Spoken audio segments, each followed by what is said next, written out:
제3회 국무회의입니다. 대통령께서 개회선언과 함께 모두 말씀을 하시겠습니다. 네, 제3회 국무회의를 시작하겠습니다.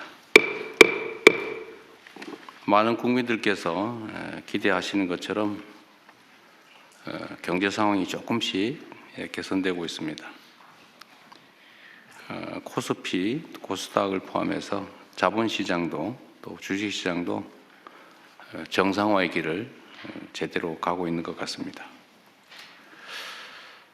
오랜 시간 홀대받던 우리 자본시장이 미래 혁신 산업 성장 그리고 건전한 국민자산 증식을 위한 든든한 토대로 거듭나고 있습니다. 자본시장 정상화를 발목을 잡는 여러 가지 불합리한 제도들도 계속해서 신속하게 개선해 나감으로써 생산적 금융으로의 전환을 한층 가속화해야 되겠습니다. 이 주식시장의 이 흐름이 경제 체질의 구조적 변화로 이어지려면 국민의 삶과 직결된 실물 경제의 안정적인 성장도 뒷받침되어야 되겠습니다. 이는 성장의 기회와 과실이 국민 경제 전반으로 널리 확산되고 특히 중소기업과 벤처, 스타트업 등이 혁신과 도전을 선도하는 새로운 핵심적인 경제 주체로 거듭나야 가능한 일입니다. 정부는 대중소기업 상생 성장 기반 강화, 또 벤처, 스타트업 창업 활성화, 제도전 친화형 생태계 구축에 정책적인 역량을 집중해 주시기 바랍니다. 거기에 더해서 우리 사회의 가장 심각한 문제라고 할 수 있는 국토 균형 발전도 지속적으로 추진해 나가야 되겠습니다. 국민 모두의 성장으로 향하는 길은 일부 대기업과 또 특정 지역, 특정 부문만이 아니라 모든 경제 주체가 함께할 때 보다 넓고 단단해질 수 있다는 점을 생각해 주시기 바랍니다. 요즘 부동산 문제가 논란이 되고 있습니다. 경제 구조의 대전환을 통한 모두의 성장을 제대로 실현하기 위해서는 부동산에 비정상적으로 집중된 우리 사회의 자원 배분 왜곡을 반드시 바로잡아야 합니다. 비생산적인 부동산의 과도한 팽창은 필연적으로 건품을 키우게 됩니다. 그리고 성장 잠재력을 훼손할 뿐만 아니라 자칫 국민 경제 전반에 심대한 타격을 더할 수 있습니다. 이는 나아가 사회 구성원 간의 신뢰마저 손상해서 우리 공동체의 안정까지 뒤흔들게 될 것입니다. 부동산 거품을 제대로 통제하지 못해서 잃어버린 20년 또는 잃어버린 30년을 경험하며 큰 혼란을 겪은 가까운 이웃 나라의 뼈아픈 사례를 반드시 반면교사 삼아야 되겠습니다. 이런 어려움을 피하려면 굳은 의지를 바탕으로 실효적인 정책을 지속적으로 안정적으로 추진해 나가야 합니다. 당장 눈앞에 고통과 저항이 두려워서 불공정과 비정상을 절대로 방치해서는 안 됩니다. 시장이 원하는 적극적인 대책도 동시에 추진해 나가야 되겠습니다. 정책 성공의 출발점은 어떤 정책이 어떤 방식으로 시행되고 있는지를 국민들께 제대로 적시해 알리는 것입니다. 아무리 좋은 정책 사업도 국민이 해당 내용을 잘 모르시고 계시거나 제대로 이해하지 못하면 50점짜리에 불과하다라고 할 수밖에 없습니다. 지난해 부처별 정책 소통 평가를 해봤더니 대상 기관 47곳 가운데 노동부, 중기부, 경찰청, 기상청을 포함해서 12곳이 우수기관으로 선정됐습니다. 매우 잘하셨고 수고 많으셨습니다. 또 약간 모자란 부처청은 각별히 분발해 주시기를 부탁드립니다. 국정의 성패는 국민의 이해 그리고 참여에 달려 있습니다. 정책의 소통과 홍보에 보다 많은 노력을 기울여 주시기 바랍니다. 그리고 정책에 대한 신뢰 확보가 매우 중요합니다. 정책에 대한 신뢰는 뭐 정책 내용도 매우 안정적이고 좋아야 되겠지만 쉽게 바꿔서는 안 됩니다. 힘들더라도 정책 방향을 정하면 잔파도에 휩쓸리지 말고 또 일희일비하지 말고 굳굳하게 정책의 안정성을 확보해야 합니다. 그리고 특히 부당한 이익을 추구하는 잘못된 기대를 반드시 제어해야 합니다. 그런데 쉽게 휘둘리다 보니까 정부 정책도 뭐 또 바꾸겠지, 우리가 뭐 압력을 넣으면 바뀌겠지, 이런 기대들을 하는 경향이 일부에서 존재합니다. 예를 들면 다주택자 양도세 중과는 작년에 이걸 연장할 때 1년만 한다. 올해 5월 9일이 끝이다. 이건 이미 명백하게 예정된 거 아닙니까? 새로 시행령을 고치지 않는 한 그냥 끝나는 거죠. 근데 당연히 연장하겠지 이렇게 기대하고 있고, 이걸 연장을, 그런 부당한 기대, 잘못된 기대에 대해서 연장 안 된다, 이거는 이미 끝나기로 돼 있다라고 얘기했더니 마치 새롭게 무슨 부동산 양도세를 중과하는 것처럼 정책에 대한 공격도 있습니다. 잘못된 이해일 수도 있지만 부당한 공격일 수도 있는 거죠. 이런 데 휘둘리면 안 되고, 또 그에 따른 문제점들도 철저하게 보완을 해서 한번 정책을 결정을 하면 결정 과정은 치열하게 논쟁하더라도 정해지면 그대로 집행을 해야 예측 가능한 합리적인 사회가 되겠죠. 너무 쉽게 바꾸고, 또 예를 들면 무슨 조세 경감이나 이런 것도 한시적으로 한다고 해놓고는 계속 연장하고 있어요. 그럴 거면 아예 고정 입법을 해버리지, 그거를 1년 하겠다, 뭐 3년 하겠다, 뭐 일몰 하겠다는 거, 일몰 절대 안 하고, 일몰 한다 그러면 뭐 저항하고 또 문제 삼고, 이게 아주 일상이 됐습니다. 그 사회가 어느 한 방향으로 간다고 했으면 그냥 가야지. 정말로 문제가 있으면 바꿔야 되겠지만, 그게 아니면 예정된 대로 해야죠. 힘 세면 바꿔주고 힘 없으면 그냥 하고, 절대로 그렇게 해서는 안 된다는 말씀을 드립니다. 그 이해찬 민주평통 수석부의장님의 장례위원장을 맡게 돼서 중간에 자리를 비울 것 같아서 네. 오늘 경제부총리께 부탁을 드렸습니다.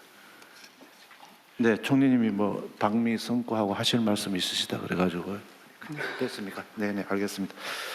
그러면 현안 토의를 진행하겠습니다. 먼저 기본사회 추진 체계 및 추진 방향에 대해 행정안전부 장관께서 발제해 주시기 바랍니다. 이걸 가장 마지막에 하면 어떨까 싶은데 이게 제일 긴 내용이죠. 네, 알겠습니다. 네, 그걸 좀 맨 뒤로 빼고. 네. 네, 그러면 다음 순서 가시죠. 다음은 특사경 도입 확대 논의에 대해 법무부 장관께서 발제해 주시기 바랍니다. 예, 법무부 장관입니다. 특사경제도는 전문 행정 영역에 종사하는 공무원 등에게 법률로 정한 특정 범죄에 대한 수사권을 부여하여 전문성 수사에 활용하고 일반 경찰이 접근이 어려운 분야 효율성을 제고하기 위해 도입한 제도입니다. 현재 중앙에 한 14,000명, 지방에 6,000명 이상 활동하고 있습니다. 특사경제도의 특징은 강제 수사를 비롯 국민의 기본권을 제한하는 수사무의 성격상. 잠깐만, 장관님. 그렇게 빨리 얘기하시면 못 알아들어요. 네, 천천히 요약해서. 뭐 시간이 없고 짧게 하라 그래서. 아니, 짧게 하는 건 요약해서 하는 거지 빨리 말해버리라는 거 아니에요? 못 알아들어요. 네. 가장 중요한 게 실효적 통제 수단을 필요하다는 겁니다. 그래서 지금 현재까지는 검사가 특사경에 대한 지휘권으로 이걸 행사하고 있습니다. 특사경제도는 수사 비전문가에게 예외적으로 사법경찰관을 부여한 제도이기 때문에 적법 절차의 준수, 인권침해 예방, 수사 역량 확보를 위하여 검사의 사법 통제에 절대적인 수사권을 행사하도록 설계되어 있습니다. 현행 형사소송법 245조 2가 245조 10이 검사의 지휘 대상임을 명시하고 있습니다. 현재 특사경은 행정조직 특성상 수사 관련 군속 기간이 짧고 행정 업무와 수사 업무를 병행하고 있는 바 수사 절차 일반, 영장 송치 등 전 단계에서 검사와 협의, 지휘를 거쳐 절차의 적법성과 실효성을 확보하고 있습니다. 그렇기 때문에 특히 민간 분야 특사경의 경우에는 적법 절차의 준수나 수사 노하우의 보완 등을 위해 면밀한 사법 통제가 좀 필요한 것입니다. 지금 고용노동부와 검사의 산업안전협의체가 그런 면에서 아주 모범적으로 좀 운영되고 있습니다. 특사경 신규 도입 및 수사권 확대 논의가 지금 진행되고 있는데 비공무원 조직을 중심으로 특사경 신규 도입 또는 권한 확대에 관한 논의가 지금 크게 다시 있습니다. 대표적인 게 잘 아시는 것처럼 금융감독원에서 독자적 인지수사권의 도입과 민생 특사경 도입을 좀 요구하고 있는 상황입니다. 건보공단에서도 의료기관의 불법 개설 범죄에 대한 수사권 부여를 요청하는 목소리가 있습니다. 한국인터넷진흥원에서도 사이버 침해 범죄에 대한 수사권 부여를 요청하고 있습니다. 그러나 수사는 본질적으로 신체의 자유, 사생활의 비밀, 재산권 등 기본권을 직접 제한하는 고도의 공적 작용을 좀 고려할 때 비공무원에게 수사권을 부여할 불가피한 사정이 있는지 권한에 대항하는 통제 방안을 함께 설계하는 것이 아닌지에 대한 수기가 좀 필요한 때입니다. 금감원 같은 경우를 간단히 말씀드리면 금감원 같은 경우는 그 자본시장 특사경 경우 주식시장에 미치는 파급력이 매우 큽니다. 그렇기 때문에 현재는 증권선물위원회나 금융위원 등 국가기관이 입건 여부를 지금 결정하고 있습니다. 광범위한 독자적 수사 개시권의 필요성이라든가 오남용 가능성을 충분히 수기해서 검토해야 될 것으로 보고 있습니다. 금감원의 그 민생 특사경 도입은 범죄의 디지털화, 조직화에 대한 전문적 대응이 필요성이 있다는 그 취지는 공감하지만 금감원이 조사 업무를 담당하지 않는 분야까지 수사권을 부여할 불가피한 사정이 있는지에 대한 충분한 사전 검토가 필요합니다. 특히 금감원이 요청하는 민생 특사경에 관련된 여러 가지 수사는 경찰이 지금 다양한 형태로 지금 특별한 수사 팀들을 만들어 운영하고 있기 때문에 금감원과 경찰과의 유기적 협력 관계, 정보 교환 관계를 만드는 게 필요하다는 그런 주장도 상당히 큽니다. 건보공단 및 한국인터넷진흥원 특사경 문제는 건보공단이 보유한 데이터 및 조사 경험 또는 키사익의 사이버 침해 사고, 대응 역량 등 전문 분야 수사의 실효성을 고려할 때 원칙적으로 입법 정책으로 결정할 사항입니다. 다만 비공무원 조직의 성격을 고려할 때 또 이러한 경험들이 없기 때문에 현행 형사소송법의 틀 안에서 집중교육, 전담직원 지정 등을 통해 수사 역량을 확보하고 수사 개시 전 검사의 사전 협의 절차를 의무화하는 등 국민 기본권 보호를 위한 사법 통제 방안 도입이 함께 논의될 필요성이 있다고 보고 있습니다. 이상 마치겠습니다. 또 진행 제가 할게요. 이게 제가 이거 빨리 안건을 좀 준비하자고 한 취지는 하여튼 몇 개의 쟁점들에 대해서 이견들이 있기 때문에 오늘 그걸 좀 조정을 좀 할까 싶습니다. 어쨌든 특별사법경찰관은 기본적으로는 이제 공무원들, 수사 공무원이 아닌 경찰 검사가 아닌 일반 행정 공무원들에게 이제 당의 직무, 본인들이 취급하는 사무에 대해서 필요한 수사를 할 수 있게 예외적으로 허용을 하고 있는 거죠. 그런데 이게 지금 특정한 경우에는 민간기구, 공무원이 아닌 민간인에게 특별사법경찰 업무를 허용할 거냐. 두 번째는 이게 검사의 통제를 계속 유지할 거냐. 뭐 어떤 경우는 인지 수사를 또 제한을 해가지고 또 인지를 못하게 하는 경우도 있고 또 수사 범위에 대해서 또 이견이 또 있는 것 같아요. 예를 들면 뭐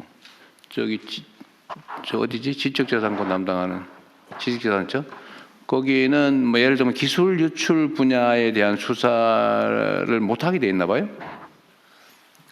기술 유출 수사를 할 수 있습니다. 근데 뭘 추가로 해달라고 한 거예요? 이제 영업비밀 수사를 하다 보면 저희가 부정경쟁 방지법에 의해서 영업비밀 수사를 하고 있는데요. 하다 보면 그게 국외 유출로 되면 산업기술보호법에 적용을 받습니다. 근데 현재는 저희가 부정경쟁 방지법만 국한이 되어 있기 때문에 그 경우에는 이제 추가적인 수사가 필요한 상황입니다. 그래서 산업기술보호법 위반에 대한 수사권도 연관된 부분이니까 허용을 좀 하다 보면 불가피하게 연관되는데 그 산업기술보호법은 산업부 소관입니다. 산업부 소관이니까. 네, 그러다 보니까 이제 부처 간에 약간 산업부 그러면 어디 산업부는 어디 있어요? 산업부는 그러면 산업기술보호법 위반 부분에 대한 특사경이 있어요? 없습니다. 없어요. 그럼 결국 못 하는 거네. 네, 그래서 근데 그거는 어쨌든 지식재산권은 특허 뭐 이런 것만 취급을 하니까 일반 영업비밀 보호는 원래는 대상이 아닐 수도 있겠네요. 아닙니다. 그런데 지금은 영업비밀 보호 지식재산처가 침해도 지금 조사 대상 권한으로 돼 있다 이거예요? 기본적으로 지식재산처가 특허와 영업비밀 전반을 원래 수사하고 있습니다. 영업비밀까지. 예, 포함되고 있습니다. 부정경쟁 방지법 따로 있습니다. 근데 산업기술보호법 위반을 빼는 거는 좀 이상하긴 하네요. 네, 그래서 이제 굳이 본질적으로 그럴 필요 없잖아요, 그죠? 본질적으로 연결돼 있는데 네, 어쨌든 그런 문제를 좀 논의를 하자는 겁니다. 그럼 하나씩 해볼게요. 그러니까 다른 부처들도 특사경이 필요하다고 판단되는 부분이 있으면 얘기를 좀 해보기로 해요, 오늘. 우선은 지금 수사 기소 분리 논란이 있는데 지금 특사경에 대해서 지휘권을 검사에게 이 특사경은 남겨놔야 되는 거 아니냐라고 하는 주장도 있고 이걸 왜 예외로 하냐. 각 특사경에 대한 지휘권은 관련 기관장이나 아니면 관련 부처청에다가 맡기면 되지 않냐. 공무원 조직의 책임자에게. 요 논란이 있는 거예요. 그죠? 그런데 뭐 법무부는 어쨌든 이거는 비전문가들이 수사를 하는 거니까 네네.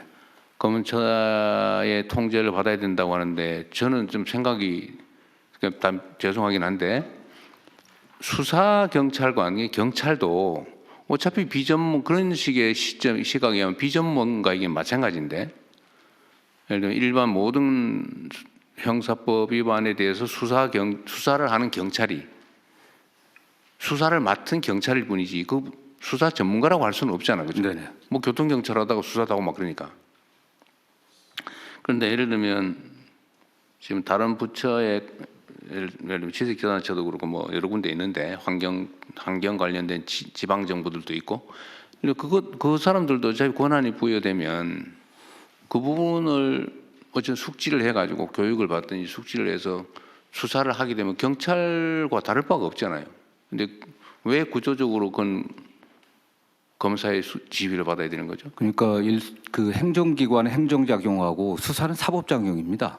수사라고 하는 사법작용은 궁극적으로 목적이 기소해서 처벌하는 겁니다. 그런 행정청의 행정작용, 조사작용, 조사는 좀 내용이 그 목적이 다르기 때문에 최종적으로 기소를 목적으로 하려고 하면 조사 단계에서부터 만 수사를 한다고 하면은 증거를 적법하게 수집해갖고 그 적법한 증거 능력을 갖춘 증거를 갖고 기소를 해야 되지 않겠습니까?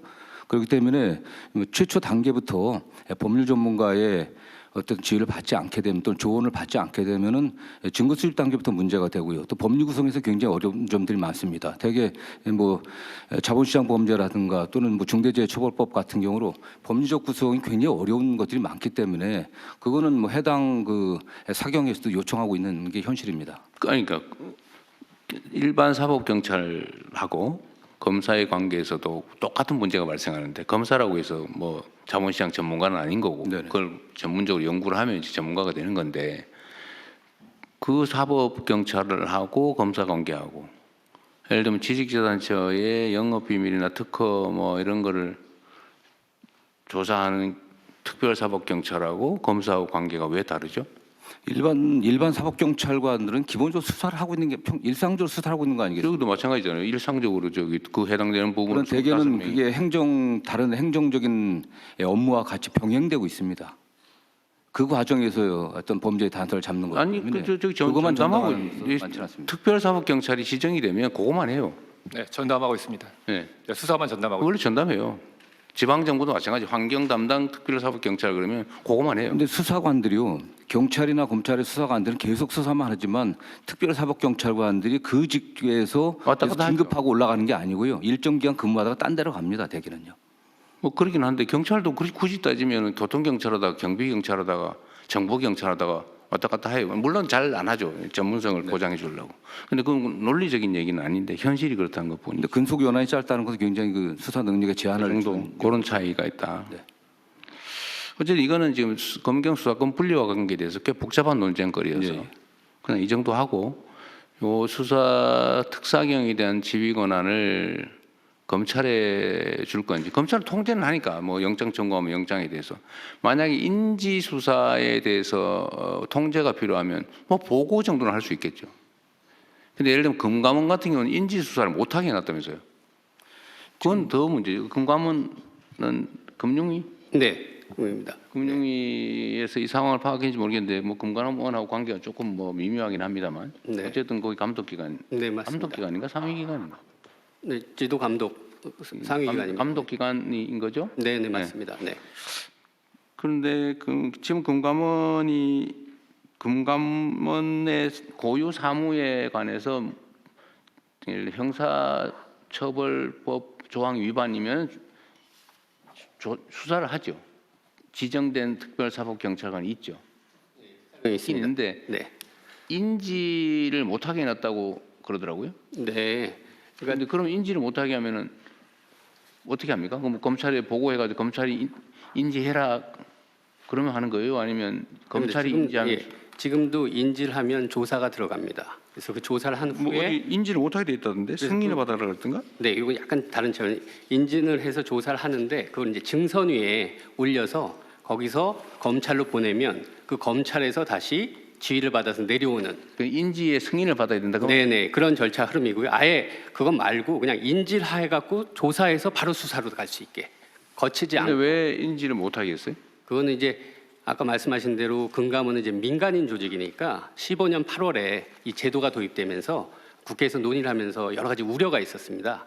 이 특사경이라는 제도를 이제 처음으로 민간한테 주는데 그럴 때 이제 공권력의 남용이라든지 국민 법감정 이런 걸 생각해서 이걸 어떻게 설계해야 될 거냐. 그러면서 조금 그런 측면에서 요 인지수사권 자체로 하는 거 그거는 살짝 조정을 해놓은 그런 상황입니다. 이게 지금 특별사법경찰 도입 취지는 검사나 경찰이 이 수사를 다 감당도 못할 뿐만 아니라 그 해당 분야는 특수한 전문성이 있는 분야라서 그 업무를 담당하는 공직자 또는 어쨌든 민간 기구에게 조사나 행정을 하는 과정에서 필요하면 그 법 절차를 지키게 하기 위해서 신속하게 전문적으로 하기 위한 제도잖아, 그죠?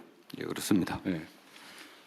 그런데 그걸 왜 예를 들면 우리 사회에 우리가 형벌 조항을 최대한 이제 없애는 작업을 곧 할 거잖아요.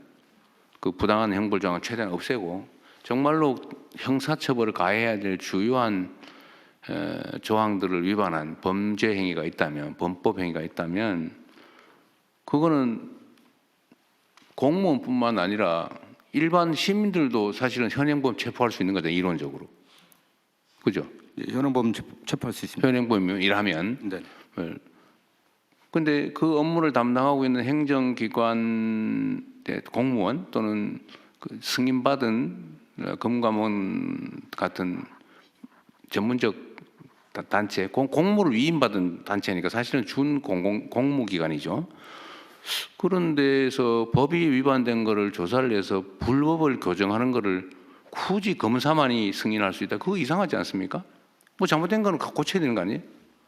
뭐 지금은 어쨌든 민간인이기 때문에 공무원이 아니기 때문에 민간에게 그 수사권이라 그런 것은 궁극적으로 강제 수사를 동반할 수밖에 없고 네. 그다음에 금감원 같은 경우는 영장 없이 또 수사할 수 있습니다. 계좌 추적도 할 수 있기 때문에 그런 많은 권한이 있는데 그 수사권을 좀 신중하게 행사해야 되고 특히 금감원이만 수사를 시작한다고 했을 때 그 외부에 알려지게 됐을 때 일반 자본시장에 끼치는 영향이 매우 큽니다. 그렇기 때문에 좀 더 신중하게 하는 그런 취지들이 있습니다.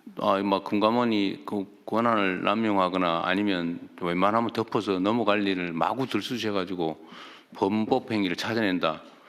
그럴 거면 불안해질 수 있다. 그런 비슷한 취지 같은데. 그렇기 때문에 증권선물위원회 의결과 그 선물위원장의 그 아니 법을 뭐 누구든 다 지켜야지 그거를 적당히 덮어놨다가 지금도 그 패스트트랙 제도가 있습니다. 아무나라도 불법은 교정해야 되는 거 아닌가요? 근데 민간이 나서 갖고서 직접적인 어쨌든 그 통제는 수는 없는 적절히 하겠죠. 예를 들면 그 강제 수사는 당연히 검사만 할 수 있고 승인해야 되니까 검사가 영장 청구를 해줘야 되니까 뭐 신청한다고 되는 건 아니잖아요, 그죠?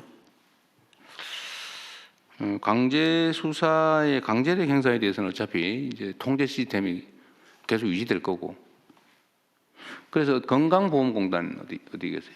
건강보험공단은 네, 복지부 담당입니다. 소관이죠. 지금 건강보험공단도 이게 사무장 병원이니 이거 저 보험 사기치고 예를 들면 뭐 부당하게 뭐 범법 행위에 범죄에 해당되는 저기 부당 행위를 하는 경우들에 대해서 수사를 해서 교정을 하려니까 일단 인력도 없고 경찰에 맡기면 잘 대주지도 않고 바쁘다 그러고 현재 수사 대상이 불법으로 개설한 사무장 병원, 면허 대여 약국이 대상이고요. 두 가지만 네, 불법 개설에 대해서만 뭐 수사를 사기나 이런 건 안 하고 예를 들면 청구에 대한 건 별도로 행정조사로. 치료도 안 해놓고 치료한 척하고 이런 거는 못 하고 그거는 행정조사로 청구 부당 청구에 대한 건 별도의 트랙으로 관리하고 그건 있고. 수사는 안 하고 네네, 그건 수사의 범위는 아닙니다. 그건 일종의 사기 행위니까 네, 그죠? 불법 개설 기관에 대한 수사로 되어 있습니다. 두 가지만 네. 뭐 예를 들면 이런 거에 대해서 지금 수사권을 특별사법경찰권 인정할 거냐 말 거냐 제가 저번에 업무 보고 받을 때 이건 해주자고 했는데 이것도 지금 일종의 민간기구니까 특별사법경찰권을 주면 안 된다. 뭐 법무부에서 반대하고 있지는 않습니다. 뭐 정책적인 결정 문제이기 때문에요. 다만 이제 수사 역량이라든가 특히 증거 수집의 방법들을 지금 아신 바와 같이 됐다고 교육 열심히 그런 시키면 것만 되지 않을까요? 집중적으로 교육 보완된다고 하면은 충분히 필요하다고 보고 있습니다. 교육은 당연히 시켜야 되고 그러면 건보공단에 특별사법경찰을 지정하는 건 별 문제가 없어 보이고 그러면 네, 현재는 그 두 가지에 한정한다고 하니까 네, 두 가지의 한정. 저는 그 보험료를 서류 조작해가지고 가짜로 청구하고 이런 물론 사기 행위에 해당되는데 그죠? 네, 네. 그 처벌 조항이 별도로 없으니까 네. 사실 그런 것도 건보공단에 조사권이 있어야 될 것 같은데 부당 청구에 대해서는 당연히 건보공단이 행정조사를 하고 행정조사로 적정한 수사는 처분을 못 하잖아요. 하고 있고요. 현재 강제로 조사를 못 한다 그 말이에요. 네, 일정한 네. 정해진 거 외에는.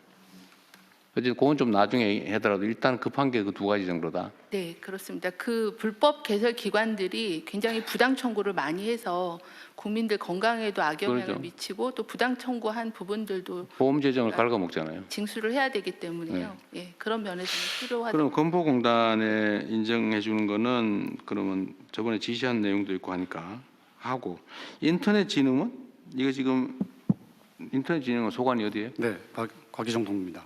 아 그래요? 거기는 한번 얘기를 해보십시오. 이게 뭐지? 그러니까 그 실제 그 사이버 침해가 발생되면은 이제 사고 발생 기업이 저희가 이제 인터넷진흥원에서 이제 조사를 하는데 사고 발생 기업이 조사를 거부하면은 추가 조사가 불가능합니다. 근데 사이버 범죄 특성상 현장에서 증거를 좀 빠르게 신속하게 확보하는 것이 중요합니다.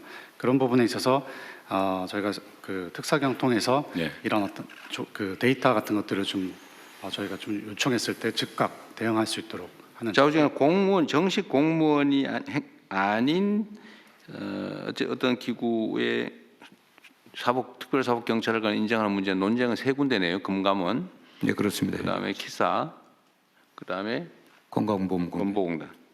어쨌든 이 세 군데는 필요하다는 건 뭐 인정을 네, 되게 필요성이 하시니까 인정되고 있습니다. 하기로 하고 그러면 권한에 관한 논의를 한번 해보죠. 권한을 어느 정도까지 할 거냐. 어떤 법률 위반에 대한 조사를 할지는 특사경법에다가 다 법으로 정하죠.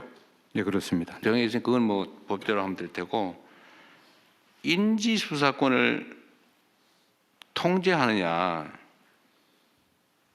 일단 금융위는 법으로는 원래는 특사경법상으로 특사경으로 지명이 되면 특사경 스스로 인지 권한이 원래는 있죠. 원칙적으로 네, 그렇습니다. 있는데 금융위 특사경 인지 사건 아니 금감원이죠. 금융위도 특사경이 있어요? 네, 있습니다. 금감원도 있고. 네, 금감원도 있고. 금융위는 뭐 공무원 조직이니까. 네, 네. 그것도 인지에 대해서 검찰 승인을 받게 돼 있어요? 네, 인지에 대해서 있는데 인지 수사권이 있는데요. 이것도 말씀하신 이제 공적 통제를 그럼에도 불구하고 행정 공무원이지만 그래서 수사심의위원회라는 걸 거쳐서 아니 그 내부 절차고. 네네. 외부 그러니까 검사의 승인을 받느냐 안 받느냐 내부적으로 통제는 당연히 해야 되겠죠. 예를 들면 근데 이제 함부로 막 하면 안 되니까. 아까 말씀드린 증선이 긴급 조치라든지 고발 통보 사건 이건 검사에서 지휘를 해서 내려옵니다. 그래서 그건 받아야 되고요. 그건 검사가 시키는 거고. 네네. 그러니까 증선위에서 이거 수사해보자라고 하면 검사한테 시켜서 검사가 사실상 지시하는 거 같고요. 그거는 네, 그거 말고 네. 금감원 또는 금융위의 특별사법경찰관 지정된 사람들이 뭐 내부의 절차를 거쳐서 당연히 그건 내부 절차는 검찰의 승인 없이 인지해서 수사 개시를 할 수 있냐 말이에요. 그것도 지금 안 되는 거죠. 그건 아까 말씀드린 금융위 특사경 인지 사건은 되고 수사심의위원회 내부 절차를 거치면 가능합니다. 검사 승인 없이? 네네. 그래서 이번에 금감원도 결국 금감원은 또 달라요? 네, 금감원도 이런 방식으로 외적 통제 장치를 수사심의위원회를 둬서 그렇게 해서 수사심의위원회 내부 기구 아닙니까? 그래도 내부 기구여도 그게 이제 제가 말하는 거는 내부 기구야 내부 통제는 그 기관 내에서 알아서 할 일이고 네네. 외부 통제를 얘기하는 거예요. 검사 승인을 안 받으면 인지가 안 되는 경우가 있냐 그 말이에요. 지금 이거는 금감원은 그렇다고 하던데 검사의 승인이 없으면 인지를 못 한다고 그게 아닌가 보죠? 금감원은 인지 수사권이 부여가 안 돼 있습니다. 그러면은 건보공단이나 인터넷진흥원도 검사 승인을 받아야 인지할 수 있게 해야 된다고 생각하십니까? 그렇지 않습니다. 그렇지 않죠? 예, 그렇지 않습니다. 그럼 일률적으로 똑같이 하죠 뭐. 어차피 필요해서 하고 그러면 금감원에 대해서만 인지를 검사의 승인을 받도록 제한하는 것은 부당한 것 같으니까 그건 고치면 되겠네요. 근데 지금 금감원이랑 그렇게 협의를 해서 저희 금융위가 하는 것처럼 수사심의위원회 그걸 둬서 그렇게 하려고 의견을 모으고 있습니다. 자 그러면은 검사의 승인을 받는다. 이거 인지 어쨌든 특별사법경찰관도 사법경찰관인 건 똑같은데 특수한 경우에는 인지에 대해서만 검사의 승인을 받으라 이거 아닌 것 같아요. 그러면 이거는 사전 보고하는 겁니다. 법률적으로 한 것도 아니고 지휘를 받는 금감이 금융위에서 내부적으로 만든 규정 같아요, 그죠? 법률에 있는 건 아닌 것 같죠?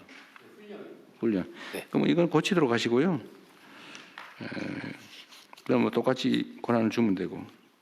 자, 수사 대상에 관해서는 그러니까 특사경들이 이제 각 부처청이 있을 텐데 수사의 대상이 되는 범죄 행위에 대해서 지금 문제되는 데는 지식재산처밖에 없어요? 아니면 다른 데도 있어요?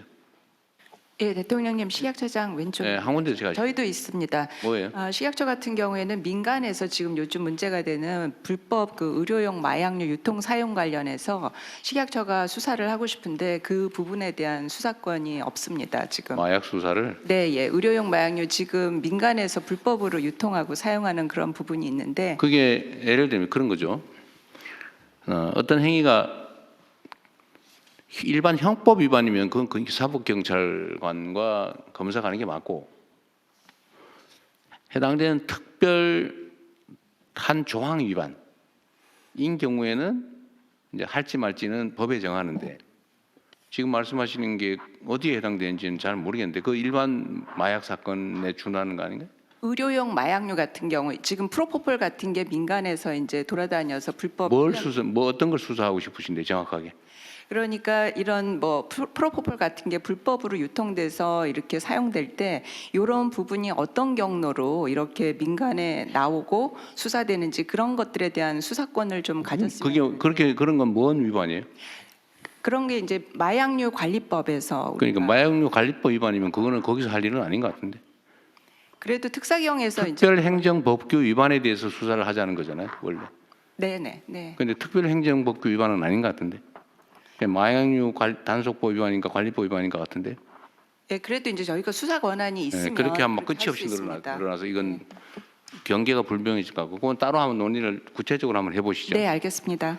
또 노동부는 네, 노동부입니다. 정수처벌 중대범죄 중에 그 대형 참사가 있습니다. 대형 참사 안에 사회재난안전법상 사회재난이 포함될 가능성이 있는데요.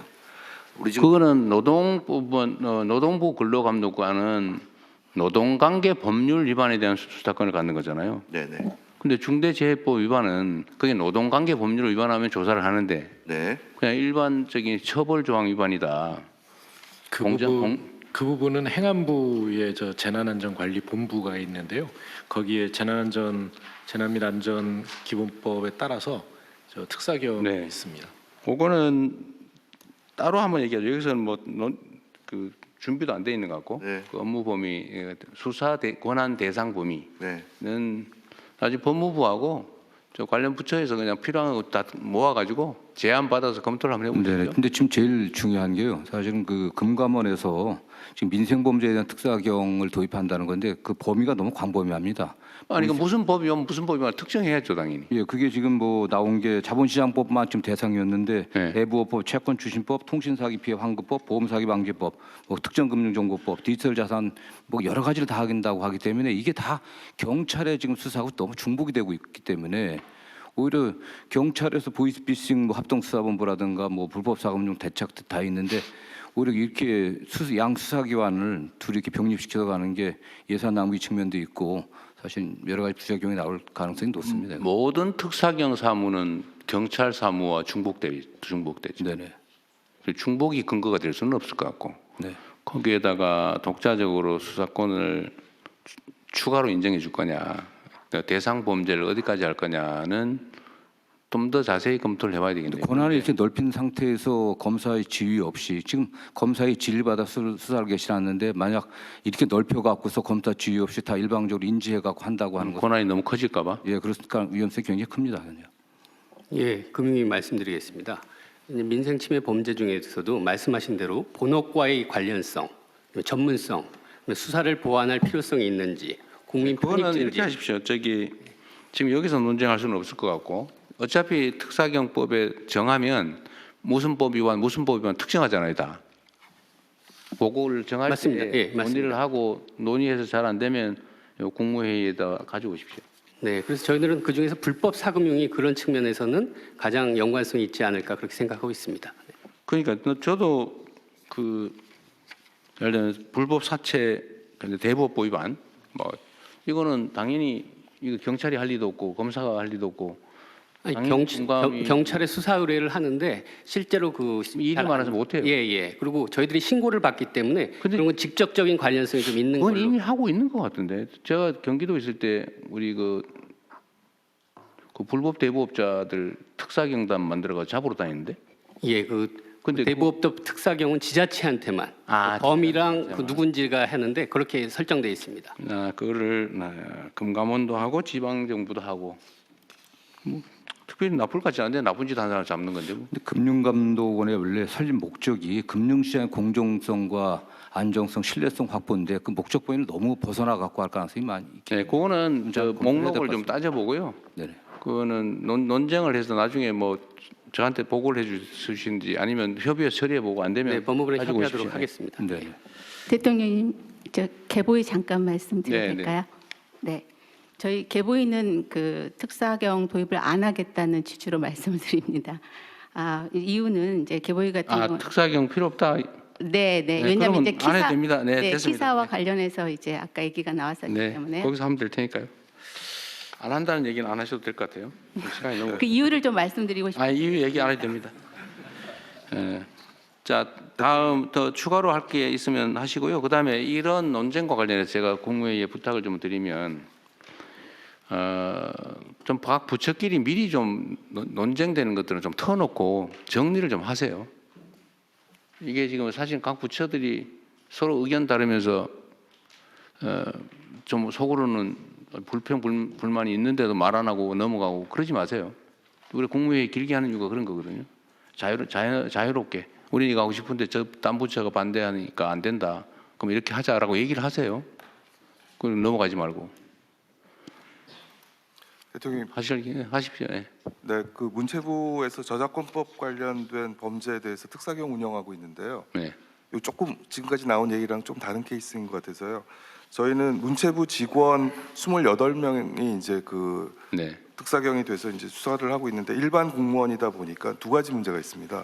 하나는 저작권 침해 사례가 K 콘텐츠 때문에 엄청나게 늘어나고 있는데 그렇겠죠. 네. 이 인원 늘리는 게 쉽지가 않습니다. 일반 공무원이다 보니까. 네. 또 하나는 일반 공무원이니까 순환 보직입니다. 그래서 있는 기간이 보통 한 3년 정도 있도록 돼 있는데요.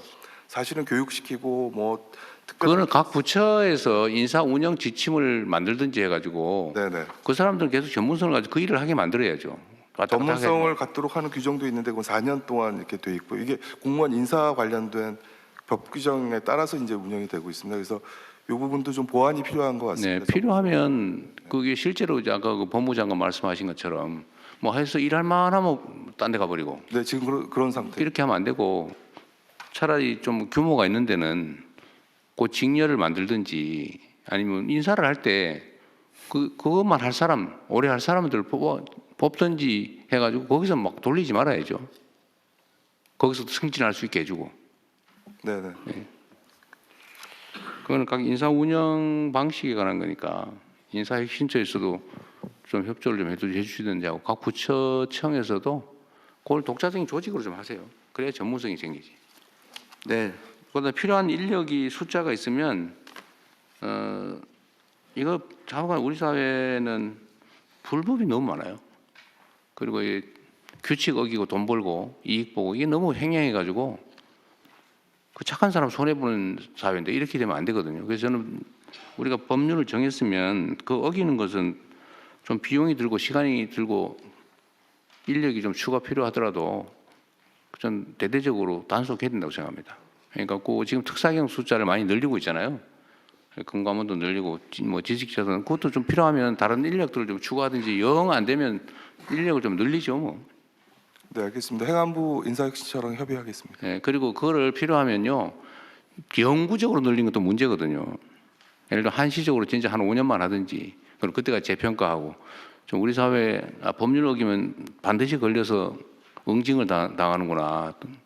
또 법률을 어겨가지고 돈 벌기는 어렵구나. 라는 게 좀 정착이 되면 그게 확 줄어들고 인력도 많이 줄어들 거거든요. 그러니까 그걸 영구적으로 늘리지 말고 한시적으로 늘리는 것도 검토를 좀 해보고. 어쨌든 법률을 지켜서 손해보고 규칙을 지켜서 손해보고 규칙 안 지켜서 이익 보고 이거 반드시 건절해야 됩니다. 각 부처에서도 좀 신경 좀 써주세요. 네, 다음 진행하시죠. 예, 다음은 세금 체납 및 국세외 수입 관리 방안에 대해 국세청장, 행안부 장관 순서대로 발제해 주시기 바랍니다. 이것도 시간이 너무 많이 걸릴 것 같으니까요. 그냥 핵심 쟁점만 정리를 해가지고 정리를 좀 합시다. 이게 일단은 전에 이게 체납관리단 일단 국세 분야에 대해서는 체납관리단을 좀 만들어서 이게 뭐 얼마 물려 있더라도 230조라 그랬어요? 국세청장 오셨어요? 예, 여기 있습니다. 얼마라 그랬어요? 이게 체납자는 130만 명이고 누계 체납액은 110조 원입니다. 110조 원. 어쨌든 이거를 그냥 사실상 방치하거나 특정한 데 몇 군데만 찍어서 관리하고 나머지는 다 사실상 방치해 왔잖아요. 그렇습니다. 주로 현장을 가지 않고 그 사무실에서 서류로 그냥 데이터 똑똑장 한번 보내고 그냥 예. 통상적 관리하고 장부만 계속 쌓여가는 거 아닙니까? 네, 그래서 어쨌든 이거를 정리를 반드시 해야 되는데 예. 이유는 어쨌든 일자리도 만드는 게 효과가 있고 조세 정의도 실현하고 네. 그리고 개별적으로 다 추적을 해보면 이거 아주 체납하는 사람이 계속 체납하거든요. 반복적으로. 예, 고액 상습 체납자가 네, 상습적으로. 왜냐하면 추적을 안 하니까. 예. 이런 사람들이 덕보기 하면 안 된다. 예. 그냥 반드시 전수조사를 해가지고 예. 세금 떼먹고 못 산다. 예. 그다음에 능력이 없으면 바로 좀 정리해주고. 예. 근데 이거를 하려면 인력이 필요한데 네. 그거 하면 세금이 많이 들어온단 말이에요. 예. 약간 손해봐도 괜찮다. 네. 대체적으로 이익을 보니까 예. 인원수를 대대적으로 늘리자고 한 거예요. 예. 그래서 뭐 추경 등 추가 예산 지원이 되면은 네, 좀 늘리시고 10,000명 수준으로 좀 늘리려고 합니다. 이번에 모집을 했는데 500명 모집에 8,300명 이상 17대 1의 하시고요. 예. 아니 이게 예산처 그때 기재부죠. 기재부에서는 어쨌든 예산을 아껴야 되니까 인력 규모도 줄이고 또 최저임금 주는 걸로 뭐 이런 식으로 했던 모양인데 네. 그 저기 아직 예산처는 누가 왔어요? 차관 와 있습니다. 누구? 있습니다. 네네.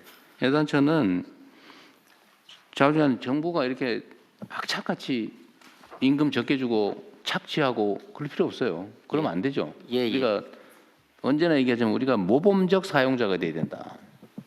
악덕 사업자가 되면 안 되죠. 정부가 지금 최저임금만 주고 뭐 11개월 고용해서 퇴직금 떼먹고 정규직 안 되게 하려고 1년 11개월 고용하고 그러면 되겠어요.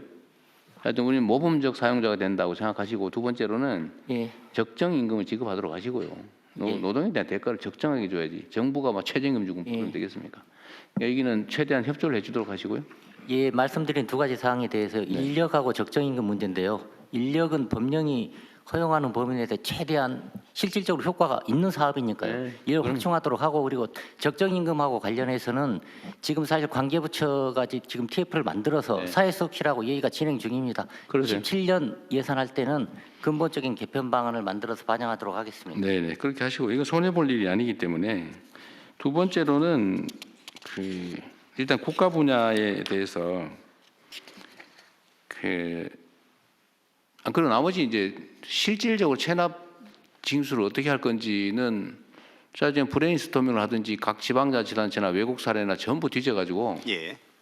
사실 뭐 모여서 아이디어를 모으면 좋은 방법이 생기더라고요. 예. 전에 보니까 가상자산도 네. 압수하고 수표도 예.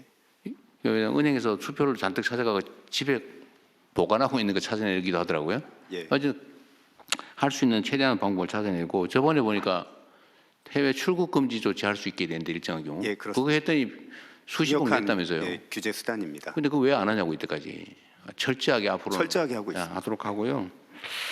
그 다음에 지금 세외 수입은 더 관리가 안 되고 있는데 예. 체납된 국세외 수입. 네. 어쨌든 이건 법률 입법이 좀 필요하다는 거잖아요. 그렇습니다. 국세청은 국세만 징수할 수 있기 때문에 네. 예. 입법을 최대한 빨리 서두르고 예. 그다음에 체납 관리를 징수는 국세청에 법률상 권한이 있어야 되는데 예. 조사를 하고 예. 권고를 하고 예. 기회를 주는 거는 예. 그 강제 처분이 아니라서 예. 지금 굳이 법률 없는 상태에서 할 수 있잖아요. 필요하면 예. 각 부처 명의로 인력을 뽑아가지고 합동 관리를 해요. 예. 그 각 세외 수입에 대해서 관할 부처청이 있을 거 아닙니까? 네네. 그럼 거기서 그 뽑아가지고 예. 관리는 한꺼번에 하고 있다가 법률이 개정되면 아예 넘겨받으시라고요. 네네. 지금 각 부처청이 지금 못 하고 있으니까 명의는 그쪽으로 하고 실제 지휘는 국세청이 할 수도 있잖아요. 대통령님, 그 근거 규정만 마련해 주면은요, 저희가 가지고 있는 인별 재산 소득 자료 지금 각 부처는 그걸 활용을 못 하고 있는데 저희는 할 수가 있습니다. 근거 조항이 꼭 입법이라 해야 됩니까? 아니면 뭐 시행령이나 뭐 또 이런 겁니까? 체납에 대해서 위탁 징수를 저희가 하려면은 국가채권관리법 개정이 필요하고요.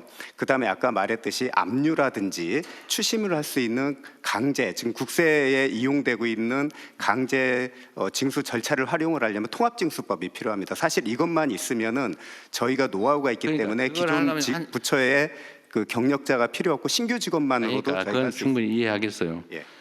문제는 지금 국회의 입법 속도가 너무 느려가지고 예. 지금 우리가 8개월 다 돼가는데 네. 소위 정부의 기본적인 정책 방침에 대한 입법조차도 20%밖에 안 된다는 거 아닙니까? 예.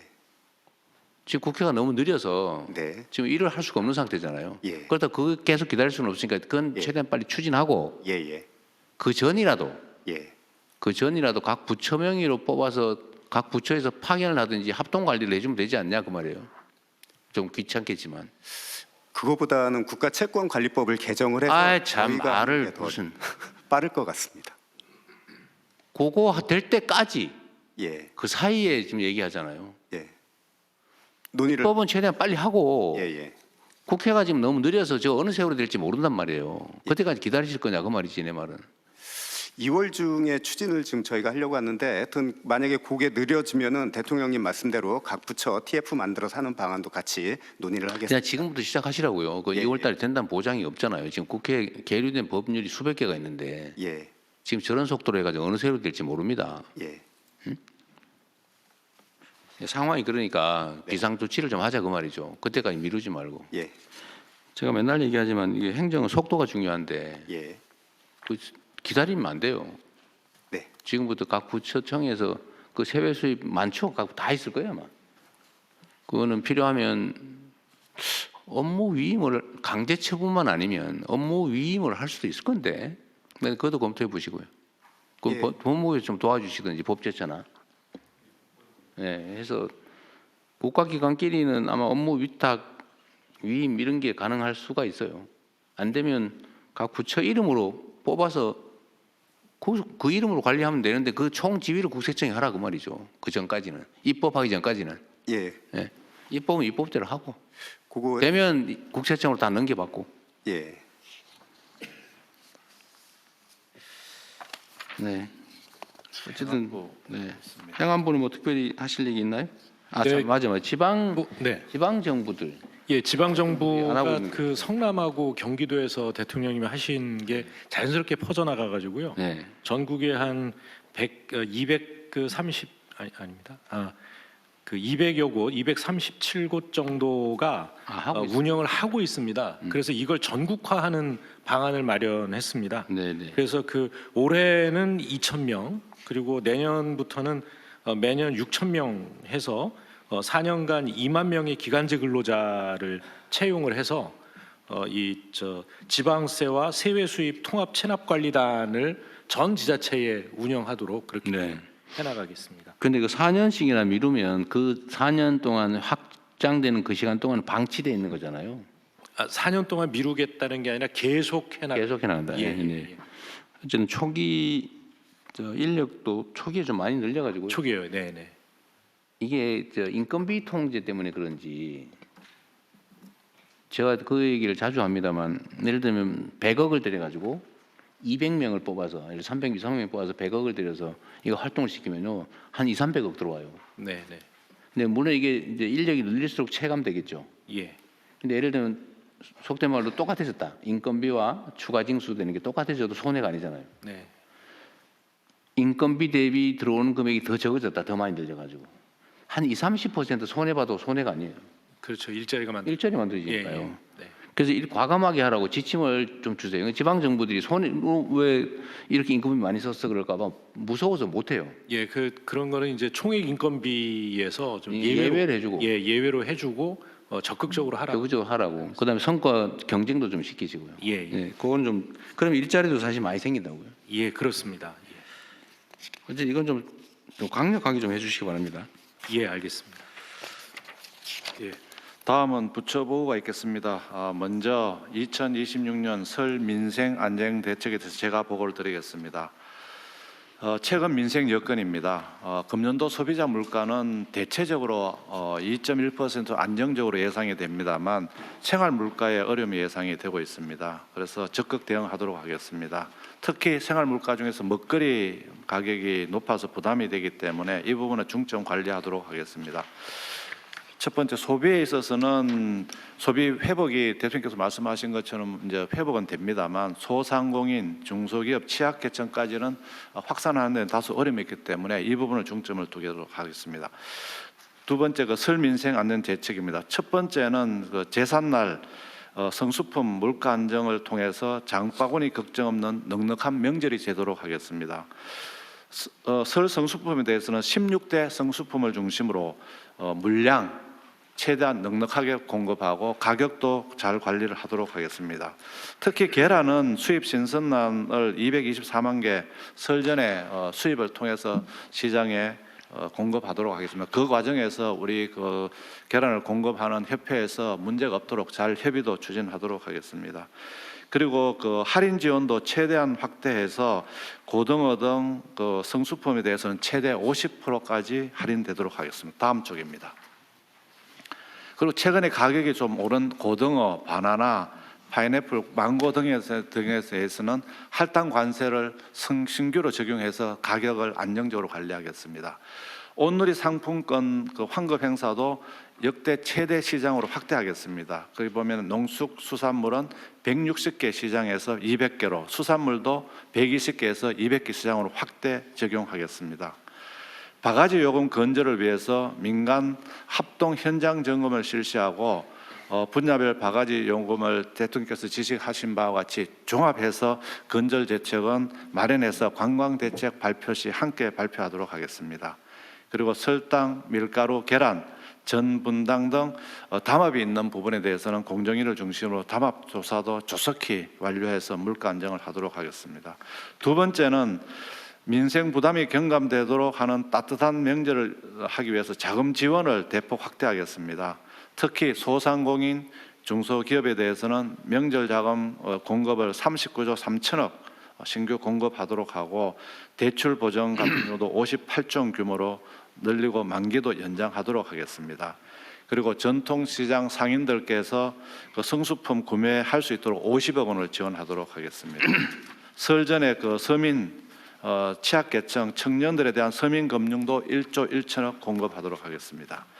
그리고 어려움을 겪고 있는 생계급여라든지 복지 서비스에 대해서는 설 전에 보통은 20일 지급됩니다만 설 전 13일로 당겨서 1조 6천억 원을 조기 지급하도록 하겠습니다. 일자리도 1월 달에 83만 개를 신속 채용해서 어려움을 덜어주도록 하겠습니다. 체불임금, 대지급금도 신속하게 지급되도록 조치를 하도록 하겠습니다.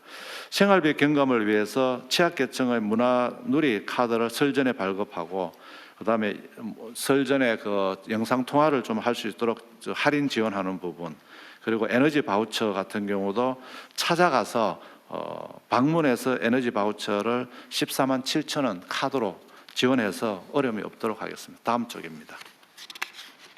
또 내수도 지역 상권에 굉장히 그 온기를 불러일으키기 때문에 활성화를 위한 지원을 하도록 하겠습니다. 근로자 휴가 지원을 40만 원을 1월, 2월 중에 5만 명에게 지원하고 설 기간에는 최대 5만 원까지 추가 지원해서 관광 또 소비 활성화가 되도록 하도록 하겠습니다. 그리고 철도, 도로 같은 경우도 작년과 마찬가지로 통행료 면제는 추진하도록 하겠습니다. 방한 관광객을 늘리기 위해서 중국의 춘절을 활용해서 관광 상품을 집중 판촉하고 그리고 또 입국 편의 등도 통해서 중국인들이 이 한국 방문을 차질이 없도록 지원하도록 하겠습니다. 소비붐 지원을 위해서 코리아 그랜드 세일을 12월 17일부터 2월 20일까지 하고 할인 행사도 연계해서 소비가 이루어지도록 하겠습니다.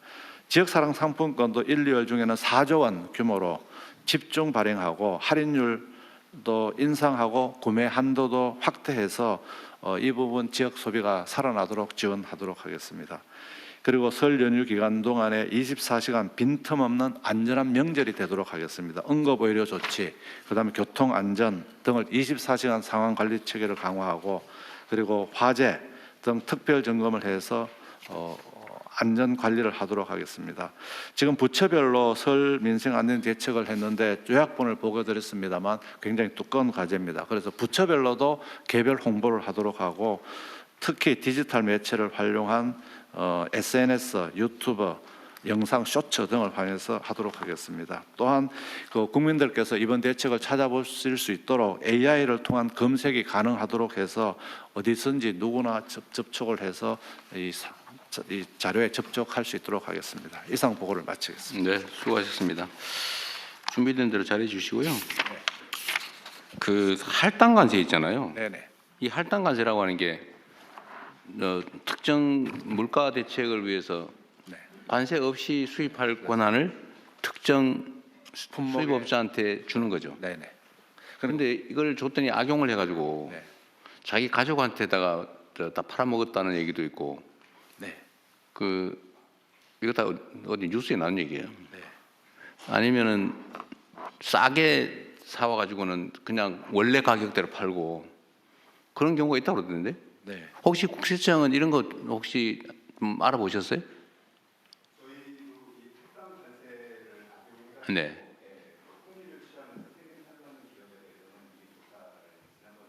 네. 하고 이제 좀 했던 조사해 본 결과는 좀 어때요? 네. 좀 실제 결과는 좀 어땠어요? 저희가 이미 혐의가 있는 데를 통해 분석을 해서 조사를 하기 때문에 하면은 추징 실적은 나옵니다만 이제 그 각 업체의 매출 규모에 따라서 실적은 달라집니다. 그러니까 실태가 어떻던가요? 제가 들은 바로는 하여튼 100원짜리인데 원래는 관세 20원 붙여가지고 120원에 수입해서 150원에 받는데 하여튼 물가를 낮추겠다고 100원에 수입하게 해줬더니 똑같이 150원 받더라. 또는 100원에 수입하면 120원에 수입한 다른 업자들보다 20원 차익이 있으니까 이걸 싸게 팔아야 되는데 싸게 팔면 누군가 이익을 보잖아요.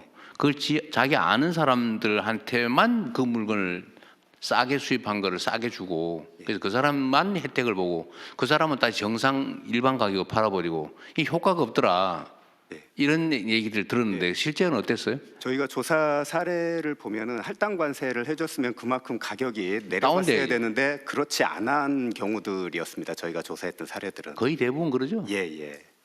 그러니까 이게 이 제도가 이게 지금 현재 상태 제도상에 문제가 있어요. 그 사후 관리가 안 되니까 이 악덕업자들이 그 할당관세 이용해 가지고 그 깎아준 관세만큼 자기들이 먹어버린단 말이에요. 네, 그래서 물가를 낮추려고 하는 건데 그게 안 낮춰진다는 거예요. 이게 할당관 세조 쓸 때 이걸 연결시켜주는 프로세스가 돼야지만 나중에 그걸 어떻게 하는- 나가는- 제대로 통제할지. 네, 알겠습니다. 차라리 이렇게 될 거면 할당관세 혜택은 일반 수입업자가 아니고 네. 해당되는 뭐 그 계란 협회에 준다든지 네. 계란 할당관세를 한다면 아니면 계란 협회가 지정하는 데를 해준다든지 뭐 하여튼 그렇게 해야지 일반 업자한테 주면 그 나쁜 짓 할 기회만 만들어주는 거예요. 알겠습니다. 네, 대통령 제도 개선 네, 검토하도록. 그거는 제도 보완을 좀 네. 보완책을 만들어 보시고요. 네, 관세청입니다. 네. 그 부분 관련해서 추가로 말씀드리겠습니다. 어디 계시? 예, 카메라 뒤에 있습니다. 아 카메라 뒤. 예, 예. 예. 그 할당 관세 지금 말씀 주신 부분을 저희 관세청에서도 원래 그 할당 관세 관련된 그 품목이 수입이 되면은 그 부분을 40일 이내에 반출을 해야 되는데 그 반출 안 하고 그냥 창고에 둔다든지 그런 부분들을 단속했고요. 그리고 또 계란 파동이 있었지 않았습니까? 그래서 미국산 계란이 들어왔을 때 그게 오히려 더 그 반대로 무단으로 반출되는 그 사전에 그런 경우들도 있고 그 대통령님 말씀하신 그런 할당 관세 자체의 어떤 물량 부분을 그 고의를 가지고 불법으로 하는 부분들도 저희들이 단속을 하고 있습니다. 예를 들어서 특정한 업체 할당 양 자체가 정해져 있는데 그 부분을 뭐 자회사를 실제로 만들어 가지고 그 자회사가 또 할당을 받아서 전체 물량을 높게 만들어서 다른 업체들이 그 피해를 보는 그런 다양한 부분들을 맞습니다. 행정지도 또는 필요하면 저희들이 검찰에 고발해서 또 형사처벌도 하고 있습니다. 그런 문제에 대한 수사 권한은 누구한테 있어요? 관세청에 있습니다. 관세 아니 수사 권한. 수사 권한은 아까 검찰에 고발한다 그래서 한 말이에요. 예, 저희 관세청에서 기본적인 수사를 하고요. 수사 권한이 있어요? 수사 권한이 있습니다. 특사경이 저희들이 근데 뭐 고발을 해요? 송치하는 거겠지. 예, 송치를 기본적으로 그 수사 입건 단계부터 검찰에 보고를 해서 저희들이 수사를 얘기 자꾸 복잡하게 하지 마시고요. 수사 권한이 있어요? 그런 문제에 대해서? 저희들이 수사 권한이 있습니다. 있어요. 그러면 9개 분야에 대해서 저희들이 지금 말씀하신 권한이 사례에 있습니다. 대한 수사 권한도 있냐 그 말이에요. 예, 예. 그러면 이제 고발할 일이 아니고 수사를 해서 넘겨야 되겠죠. 예, 예. 하여튼 이게 뭔 제도를 만들어 놓으면 그 악용하는 사람들이 예, 대통령 요거는 저희들이 하여튼 좀 물량도 저희들이 딱 정하고 가격도 해주는 인센티브가 굉장히 큽니다. 그래서 한번 제도 개선 마련하도록 하겠습니다. 제도 개선도 그러고 이게 하루 이틀 얘기가 아니고 계속 반복되는 일인데 괜히 이거 세금만 깎아주고 예, 시스템적으로 누가 가든지. 부당이득 취하고 네, 그렇게 하겠습니다. 하여튼 이런 게 한두 군데 있는 게 아니라는 거. 사회 각 분야에 뭐 온 동네에 있어서 이런 거 좀 철저하게 관리해야 되고. 또 검찰도 나오셨어요? 예, 나와 있습니다. 검찰이나 경찰은 원래 이 수사 권한이 있는 거니까 그죠? 예, 그렇습니다. 그러니까 이런 것도 좀 기획 수사도 좀 하시고. 어쨌든 맨날 뻔히 이렇게 나쁜 짓 하는 게 보이잖아, 그죠? 예, 그렇습니다. 아주 엄히 처벌도 좀 하고 그러십시오. 예, 알겠습니다. 좀 더 올리면 네. 그 특사경 아까 전에 수사권 확대 부분인데 저희들이 이런 그 할당 관세와 관련한 부분이든 또 다른 부분이든 저희들이 실제 수사를 해보면은 저희들이 특사경상 수사권이 없는 그 사기 횡령 이런 부분들을 저희들이 발견하게 됩니다. 그래서 그런 부분들은 검찰에 송치를 할 때 그걸 고발해야지. 그 참고 자료로 저희들이 보내고 있는 상황인데 저희들이 무역 범죄와 관련해서는 좀 일관성 유지를 위해서 나중에 법무부에도 그 말씀드리겠지만 그 무역 범죄와 관련한 사기 횡령 이 부분에 대한 수사권 확보들이 저희 관세청 수건 사업이긴 합니다. 그거는 쉽지 않을 걸요. 일반 범죄 수사권까지 계속 확대하면 끝이 없어가지고 그건 나중에 따로 한번 토론을 해보세요. 그리고 이 최근에 생리대 얘기를 좀 했더니 그게 보니까 결론적으로는 생산 원가 문제가 아니고 유통 비용이 너무 비싸다고 그러던데 하여튼 이 유통 구조 이게 생리대는 보니까 보고서상으로는 유통 비용이 50%라네. 네. 네, 유통 비용이 50%라 그랬죠. 네. 이게 지금 문제가 좀 네. 그래요, 그죠? 네. 근데 이게 유통구조 개혁도 주로 농수산물 관련돼서만 얘기를 했는데 농산물이 한 5-60% 된다고 유통비용이 50%인데 이게 뭐 생리대도 50%라고 해서 제가 놀랐어요. 맞습니다. 네. 그래도 뭔가 구조적인 문제가 좀 있어 보입니다. 일단 유통구조 개혁도 네. 전체 산업 개혁 과제로 좀 어떻게 해야 될 것 같아요. 네. 그다음에 이거 좀 딴 얘기인데 제가 생각나는 대로 얘기해서 좀 미안합니다만 국토부 나오셨어요? 이 철도 차량 수급 문제는 어떻게 좀 대책이 좀 돼갑니까? 예, 세우고 있습니다. 어떻게? 이제 현재는 여러 가지 검토하고 있는데요. 그 철도 납품 지원했던 회사 자체를 아예 그 저희 공기업화하는 방안도 검토하고 있고요.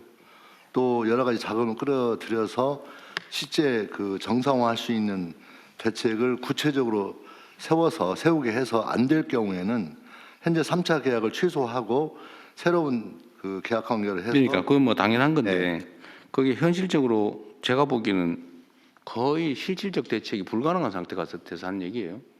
그 지금 우리나라의 그 열차 차량 생산하는 데가 3군데밖에 없다면서요. 그러니까 그래서 자기들끼리 이렇게 너는 저 고속철, 너는 저 일반 기차. 이런 식으로 한다는 소문이 있던데. 네, 맞습니다. 지금 그렇게 구조적으로 어떻게 될 위험성이 있는 겁니다. 대책을 좀 실효적인 대책이 있냐? 네.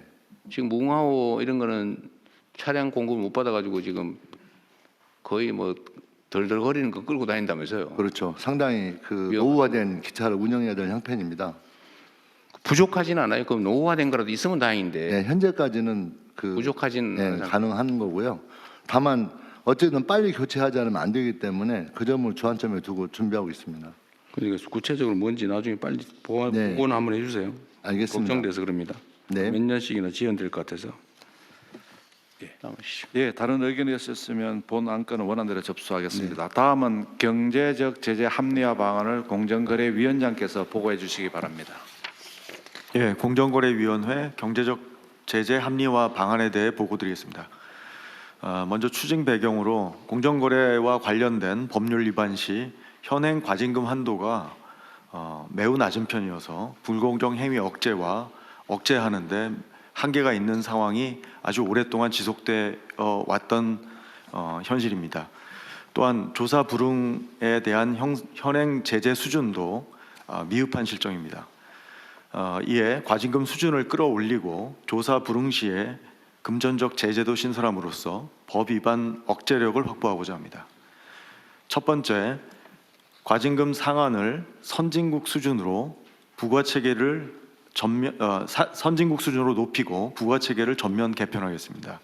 우선 해외 법제 대비 과징금 수준이 낮은 행위들을 중심으로 과징금 부과율을 높이겠습니다. 예를 들어 전 세계 경쟁 당국이 공통적으로 규율하는 시장 지배적 지위 남용의 경우 과징금 한도가 현행 관련 매출액의 6%에서 20%로 다른 선진국 수준으로 끌어올리겠습니다. 또한 정액 과징금 상한도 공정거래 분야 7개 법률 모두 최대 10배까지 높여야 다른 선진국 수준의 제재가 가능해집니다.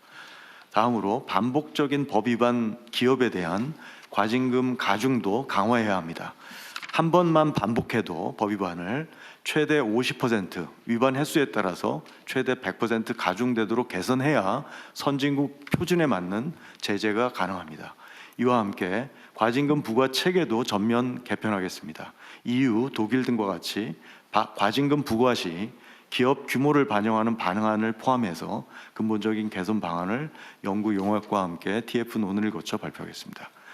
둘째, 공정위 조사에 불응하는 행위에 대한 과징금 등 경제적 제재를 신설해서 조사권을 강화하겠습니다.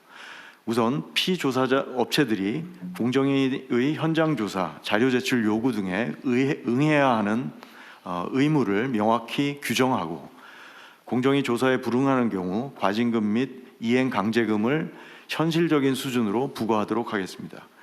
과징금은 연 매출액의 1%까지, 이행 강제금은 일 매출액의 5%까지 부과할 계획입니다. 이처럼 선진국 표준에 맞는 경제적 제재 합리화, 그리고 조사권 강화는 시급히 이루어져야 합니다. 과징금 상한 현실화와 조사권 강화는 법률 개정이 필요한 사항이므로 1분기 내에 개정안 발의되도록 추진하겠습니다. 과징금 체계 전면 개편 방안도 연내 확정 발표하도록 추진하겠습니다. 법 위반 반복, 중대성 판단 기준 등 고시 개정은 상반기 내에 개정 작업을 완료하도록 하겠습니다. 이상입니다. 뭘 연내에 한다고요? 과징금 상한을 높이는 법률 개정안, 부처의 법을 법 개정을 연내하겠습니다. 지금 이제 공정거래 소관만 이렇게 하고 네, 이건 최대한 빨리 해야 되겠죠. 예, 다른 부처 그 개정을 목표를 1년으로 삼으면 1년 안에 될 리가 없잖아요. 그것도 왜 그 1년씩이나 걸리는지 잘 모르겠어요. 그래서 1분기 내에 개정안을 발의하고요. 네. 가능한 빨리 할 수 있도록 하겠습니다. 목표를 1년으로 자꾸 그러지 마시라고요. 목표를 빨리 앞당기도록 하겠습니다. 현실적으로 좀 땡겨서 하시라는 말씀이고요. 지금 이거 정할 수는 없고 다른 부처들도 마찬가지죠. 그리고 저 하나 궁금한 게 있는데 그 1페이지 1의 1, 2의 1의 1 과징금 상한을 상향하는데 지금 현재 예를 들면 시장 지배적 행위 남용 이거를 관련 매출액의 6%가 아니고 6% 이하겠죠. 맞습니다. 이게 상한입니다. 예. 20% 하면 뭐예요? 그 저 작업해가지고 2%만 하면 그만이지. 예, 그래서 과징금 체계를 바꿔서 상한을 별도 규정으로 둘 수 있는 방법을 고려하고 있습니다. 그러면 아니 제 말은 예. 상한은 하나만 하지 그게 하한을 정하지 않는 한 예. 이게 재량권이 많아지면 그게 재량이 많아지는 만큼 부패 가능성이 높잖아요. 부패 요인이 많아지지 않냐 그 말이에요.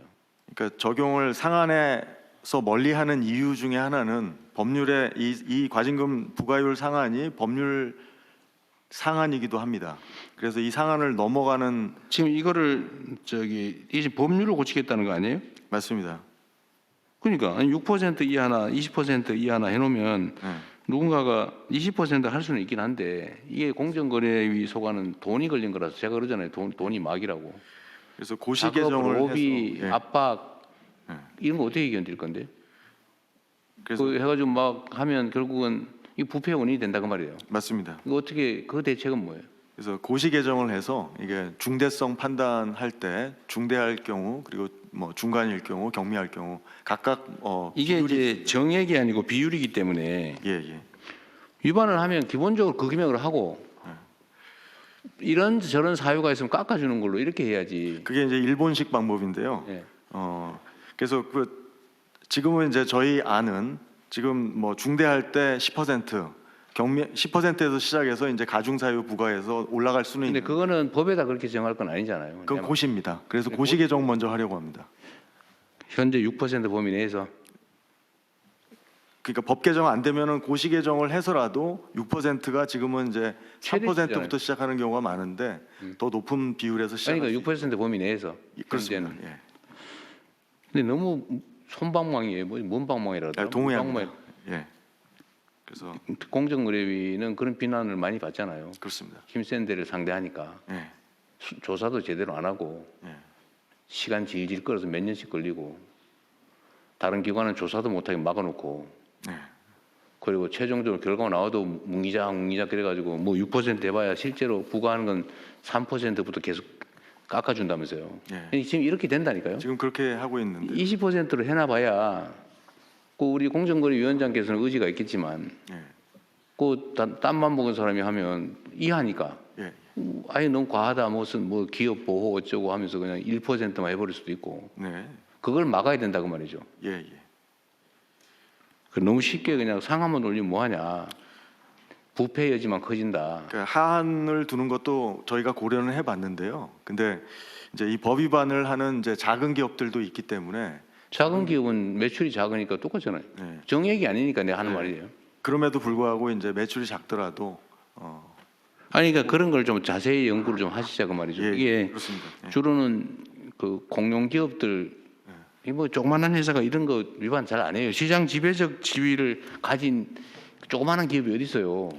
그래서 말씀하셨던 것처럼 공용 기업에게는 그 기업 규모에 따라서 과징금 부과 체계가 다르게 적용되도록 하는 방안이 연구를 좀 위에서 해보십시오. 적용하는 그냥 방안. 상한만 올린다고 능사가 아니다 그 말이에요. 맞습니다. 오히려 공정거래 권한만 커져가지고 소위 정관 예우 만들기 더 쉬워져요. 네. 그래서 그런 고민도 좀 해주십시오. 저는 제도를 뭔가 설계할 때는 언제나 악용될 경우를 대비하시라고요. 예, 예. 악용될 경우를. 그렇습니다. 네, 말씀하신 거 유념해서 네. 잘 설계하도록 하겠습니다. 그리고 이게 과징금하고 과태료하고 정확한 차이가 뭐예요? 혹시 아시는 분 있어요? 대체로 보면은 법제처장입니다. 예, 그 과징금은 이게 굉장히 사안이 중대한 경우이고 고액입니다. 근데 그리고 이제 기업 위주이고, 근데 과태료는 개인 위주이고 좀 적은 사안이고, 금액도 기본법에서는 최대한이 500만 원으로 되어 있습니다. 무슨 기본법? 질서 위반 행위 규제법이라고 있습니다. 예. 과태료는? 예, 과태료는. 그러니까 성격상으로 사실 크게 차이 나는 건 아닙니다. 그래요? 예. 예를 들면은 저 관세청입니다. 예를 들면은 쉽게 그 예를 들어드리면 과징금하고 과태료 차이가 그 제 관세청 소관이긴 한데요. 외국환 거래법 위반했을 때는 그 경미할 경우에는 과태료로 처벌하고요. 그다음에 이제 그 대무역법 그 산업부 소관이 대무역법 위반했을 때는 과징금을 부과합니다. 그래서 그렇게 법률에 따라서 과징금과 과태료가 구분돼서 운영되고 있습니다. 뭐 분리되어 있는 건 알겠는데 본질적 개념의 차이가 뭔지 잘 몰라서. 네, 대통령 과징금은 기본적으로 이제 경제적 부당 이득에 대한 환수 개념이고요. 과태료는 행정 질서 벌입니다. 그래서 행정 질서를 지켜지지 않았을 때 경미하게 내리는 행정 경제벌이라고 생각하시면 되겠습니다. 둘 다 행정벌입니다.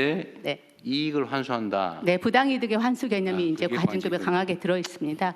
대신 이제 그 개인정보 침해 같은 경우는 기회를 좀 그 경우는 부당이득의 환수는 아니지만 그 국민의 그 개인정보를 제대로 관리하지 못한 것에 대한 책임을 묻는 성격의 과징금입니다. 예. 아니, 제가 보충 말씀드리겠습니다. 안 해도 됩니다. 그럼 이제 그만해. 헌법학자가 말하시죠. 네. 아니, 부당 이득만 한정하는 건 아니고 경제적 제재를 과해서 그 행위를 다시 하지 못하게 하는 그런 위화 효과도 가지고 있는 겁니다. 과태료도 과징금이 그렇습니다. 부당 과태료는 그냥 응징이에요. 말씀을 하는데 경제 제재를 부과해서 위화 효과를 가지고자 하는 압박 목적이 효과고, 있고, 네, 재발 방지를 위한 겁니다. 과태료는 질서를 어긴 거에 대한 형식적 응징이고, 예. 네. 그 조금 더 그럴듯해 보이네요. 알겠어요. 헌법학자로 좀 다르시네. 자, 다음. 예, 의견이 없으시면 이 안건은 원안대로 접수하겠습니다. 그러면 대통령 하나 남았습니다. 1번. 2개 나오죠, 2개. 기본 이거 뭐 협조사항입니다. 혈액 수급 안정화는 뭐예요? 협조사항입니다. 이거는. 아, 그래? 예. 그러면은 기본사회 추진 체계 추진 방향은 요약 간단하게 하시죠. 이거 뭐 너무 길게 얘기할 건 아니고. 예, 행안부 계획된 대로 장관님께서 준비해서 시행하면 되는 거니까요. 네. 예, 간단하게 할 수 있으면 해보겠습니다. 네. 그것도 능력이라고 합니다. 기본사회 추진 체계 및 추진 방향을 보고드리겠습니다. 먼저 기본사회 개요입니다. 현재 대한민국은 저성장 양극화, 저출생 고령화 등 복합적인 위기 상황에 처해 있습니다. 이에 단편적 부분적인 이 구성원 보호를 넘어서 모든 국민의 모든 영역에서의 기본적 삶 보장에 대한 요구가 높아지고 있습니다. 모든 국민의 기본적인 삶을 실질적으로 보장하는 기본 사회를 주요 정책 방향으로 우리 정부는 설정하고 있는데요. 기본 사회로의 전환을 뒷받침하기 위해 국정과제로 기본 사회 실현을 위한 추진 체계 마련을 포함하였습니다. 기본사회위원회 설치에 관해서 보고드리겠습니다. 지난 국무회의에서 기본사회위원회 설치 및 운영에 관한 규정이 의결돼서 오늘 시행됩니다. 기본사회위원회는 대통령 소속 자문위원회로 기본사회로의 전환을 위한 국가비전, 기본방향을 심의하며 대통령님을 위원장으로 재정경제부 등 16개 중앙행정기관의 장과 지방 4대 협의체 대표자 그리고 기본사회의 풍부한 경험을 가진 민간 전문가들이 위원으로 참여하게 됩니다. 위원회는 관계 부처 및 지방정부, 학계, 일반 국민들이 제안한 안건을 실무위원회를 통해 사전 검토한 후에 본회의에 상정하고 심의 조정해서 확정하고 보고드릴 예정입니다. 다음 페이지입니다. 다음은 기본사회 실현을 위한 기관별 역할 및 추진 상황입니다. 기본사회 실현을 위해 국민의 특성, 살고 있는 지역, 받고 싶은 서비스를 고려해서 모든 국민에게 모든 영역에서 기본적인 삶을 보장하기 위한 정책들을 추진해 나갈 계획입니다. 기본사회위원회는 정책 환경과 상황을 분석하고 국민의 정책 수요에 대한 조사를 통해 비전과 정책을 제시하고 또 정책 효과에 대한 평가 지표를 개발, 주요 사업의 추진 성과를 평가하는 역할을 하게 됩니다. 또 관련 중앙행정기관은 기본사회 전환을 위해 소득, 주거, 금융, 안전 이 뒤에 표가 쭉 되어 있는데요. 각 부처에서 기본사회와 관련된 이 국정 과제를 중심으로 이 올해부터 추진할 과제들을 모아놨습니다. 이런 역할들을 중앙행정기관에서 부처별 정책의 연계와 협력을 통해 시행해 나가게 됩니다.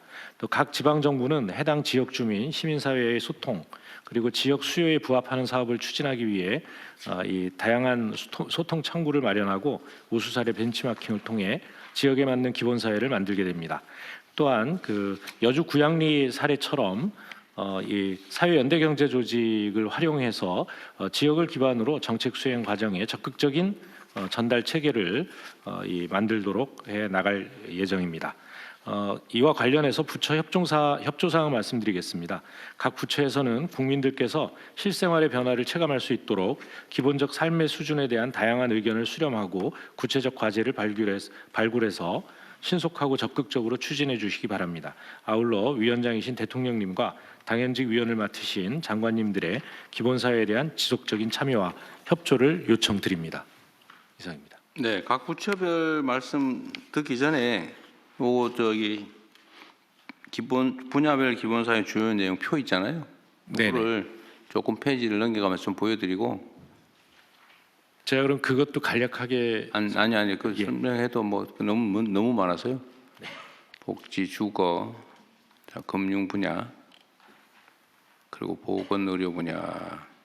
지금 대체로 기본 금융, 기본 의료, 또 기본 노동, 기본 돌봄, 노동과 일터, 돌봄 분야, 다음에 교육 분야도 있고요. 공교육이고요.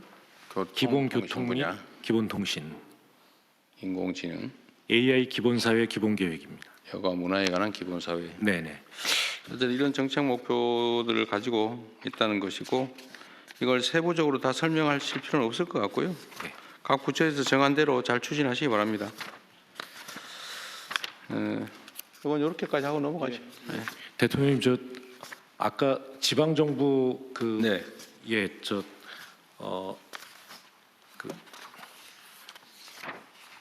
말씀하십시오. 죄송합니다. 체납관리단 운영과 관련해서 제가 중요한 걸 하나 보고를 못 드렸습니다. 말씀하십시오. 이제 인력을 조속히 확충하고 그 인력들의 이제 생활임금 또는 적정임금을 유도하기 위해서 이제 정부에서 체납관리단을 운영하는 지자체의 인건비의 일부를 보조해 주셨죠. 일부를 보조를 해야 되는데 현재 예산이 확보가 안 되어 있습니다. 그래요? 예, 그래서 기획예산처에서 예산을 좀 확보를 해주시면 조속히 시행하도록 하겠습니다. 그게 지금은 그 항목 예산은 당연히 없을 거고. 예. 어차피 우리가 적정한 시기에 이거 좀 예산을 추경으로 조정을 해야 되잖아요. 언제가 될지 모르지만 뭐 올 내내 안 할 건 아니고 그때 하는 걸 전제로 지원을 해주기로 약속을 하고 지방정부 예산을 일단 지급하면 나중에 보전을 해주는 것도 포함해서 미리 시행을 하고 미리 하라고 하시죠. 한 말씀만 드려도 되겠습니까? 근데 이게 지금 중앙정부 세입이 늘어나는 게 아니고 이게 지방정부 세입이 늘어나는 측면도 있고요. 이거는 또 명백하게 보면 지방자치법 13조에 보면 지방세하고 관련되는 것도 지방자치사무의 측면도 있고요. 그리고 성남시하고 경기도에서 시행한 선례를 보면은 그때는 성남시가 다 부담한 적도 있고 경기도하고 성남시가 반반씩 부담한 것도 있습니다. 그래서 이거는 지금 이렇게 국가에서 무조건 지원한다라고 확정짓지 마시고 좀 그런 사정들을 종합적으로 좀 살펴보면 안 되겠습니까? 그러세요 그러면. 네. 오늘 확정 아니면 말죠. 대통령 이것은 이제 그 기간제 그 자리를 늘리게 되는데요. 그렇게 되면 주로 20, 30대 청년들이 이 지원을 하게 될 겁니다. 그래서 우리 정부에서 추진하고 있는 청년 뉴딜 사업의 네. 일환으로도 추진을 해주시면. 그러니까 일자리 사업 그런데 그 예산은 있어요? 그거 없잖아요, 그것도. 예, 없습니다 지금은. 그러니까 그 부분은 그러니까 이게 어차피 세입 들어봐야 지방 정부 거고. 예. 실제로는 이게 절대 손해가 안 나거든요. 예, 그렇습니다. 이건 뭐 예. 실제 경험적으로 그렇기 때문에. 예. 각 지방자치단체 한 뭐 성남시 규모의 그때 한 200명 뭐 이렇게 뽑았을 때는 그보다 한 2배 억 단위 그 세입이 늘어나더라고요. 그러니까 그거는 경험적으로는 될 텐데 일자리 사업 측면도 있으니까 그 양 측면을 동시에 고려해 가지고 다음에 얘기를 하기로 하시죠. 예, 오늘 확정하지 말고요. 예. 예, 그러면 다음은 부처 협조 사항을 공유하겠습니다. 보건복지부 장관님부터 순서대로 말씀해 주시기 바랍니다. 네, 복지부 장관입니다. 혈액 수급 안정화에 대해서 헌혈 말씀드리겠습니다. 겨울철을 맞아 방학 한파 그리고 독감 유행 등으로 헌혈량이 좀 감소하였습니다. 그래서 현재 그 수혈용 혈액의 안정적인 공급에 좀 어려운 상황입니다. 올해 들어서는 전년보다는 헌혈자가 증가하였으나 최근에 의료가 좀 정상화되면서 혈액 사용량이 늘어나고 있어서 적정 수준 이하를 유지하고 있습니다. 많은 분들이 도움을 주셔서 현재 회복 중입니다. 오늘 기준으로는 4.91분 정도를 보유하고 있지만 설 연휴 전에 충분한 혈액을 확보하는 것이 필요합니다.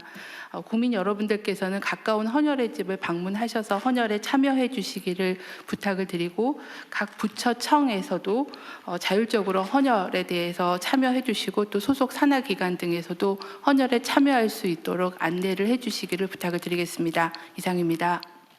그 복지부 장관님 헌혈하셨어요? 지난주 금요일 날 헌혈의 집을 방문해서 헌혈을 하고요. 두바이 쫀득 쿠키도 받았습니다. 뭘 받았어요? 두바이 쫀득 쿠키도 받았습니다. 많은 젊은 분들이 쫑쿠를 헌혈하고 계셔서요. 네, 반갑게 인사했습니다. 그래요.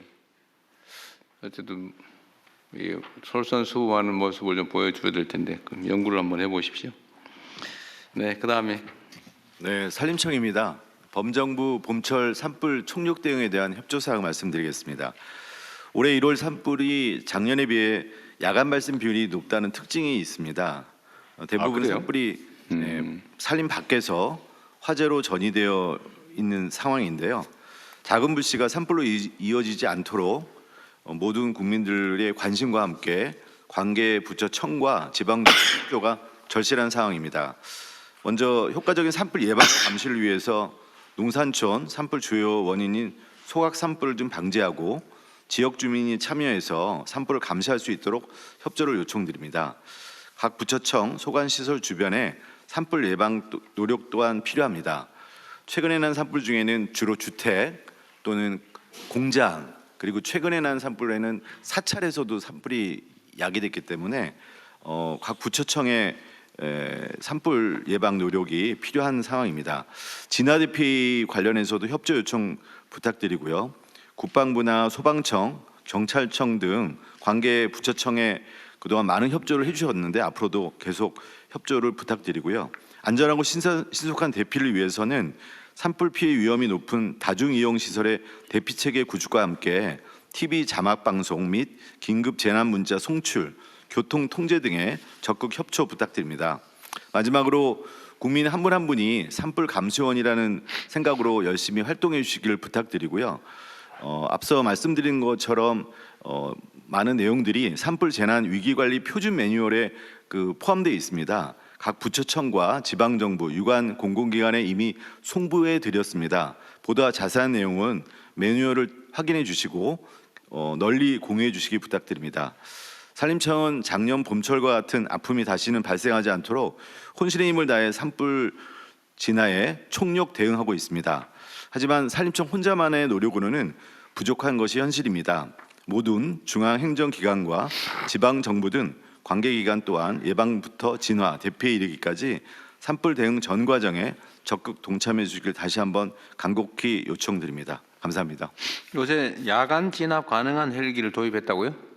네, 야간에 화선을 확인할 수 있는 그 헬기가 이제 3대에서 5대로 늘어났고요.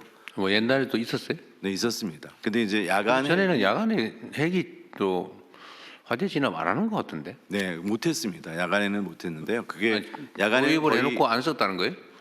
근데 이제 그 훈련도 필요하고 또 이 훈련이라는 게 거의 아니, 그러니까 제 말은 네. 지금 말씀하신 걸 보니까 저는 이번에 처음 도입한 줄 알았더니 그 전에도 이미 있었다는 얘기잖아요. 네, 근데 이제 훈련이 그 전에는 투입을 안 했던 것 같아요. 보니까. 못했습니다. 네. 근데 그 이유가 훈련이 안 돼 있었고, 훈련 때문에? 네, 거의 야간에 헬기 운영은 장님이 운전하는 거랑 똑같다라고 그러니까 하시더라고요. 네. 그럼에도 불구하고 야간 진압이 가능하다는 헬기를 가지고 있었다. 2대인지 3대를 가지고 있었는데 이번에 추가로 더 도입했다. 네, 맞습니다. 그러니까요. 내가 말씀 들어보니까 그런 거예요. 3대가 있었는데 뭐 야간에 운행은 위험하니까 안 했다 이 말인데 이번에는 2대를 추가로 도입하면 5대를 야간에 투입하는 거예요. 아니면 3대는 놔두고 2대만 야간에 투입하는 거예요. 5대를 투입할 수 있게 됐습니다. 네. 아 그래요? 뭐 훈련은 다 돼 있어요? 훈련을 지금 계속 하고 있습니다. 네. 어쨌든 이게 밤에는 당연히 못 끄는 걸로 우리 국민들은 다 알고 계셔서 안전 문제가 최우선이기 때문에요. 네. 야간 헬기뿐만이 그러긴 아니라 한데 야간에 투입할 수 있도록 훈련하고 준비는 해야지. 그러니까 그럼 말로 그 야간 투입 가능한 헬기 사냐고요. 네. 사놓고 안 썼다는 얘기잖아요 지금. 처음 알았는데 잘 준비해서 하십시오. 밤에 지금 주로 불이 번지잖아요. 헬기를 네, 투입 맞습니다. 못하니까. 네.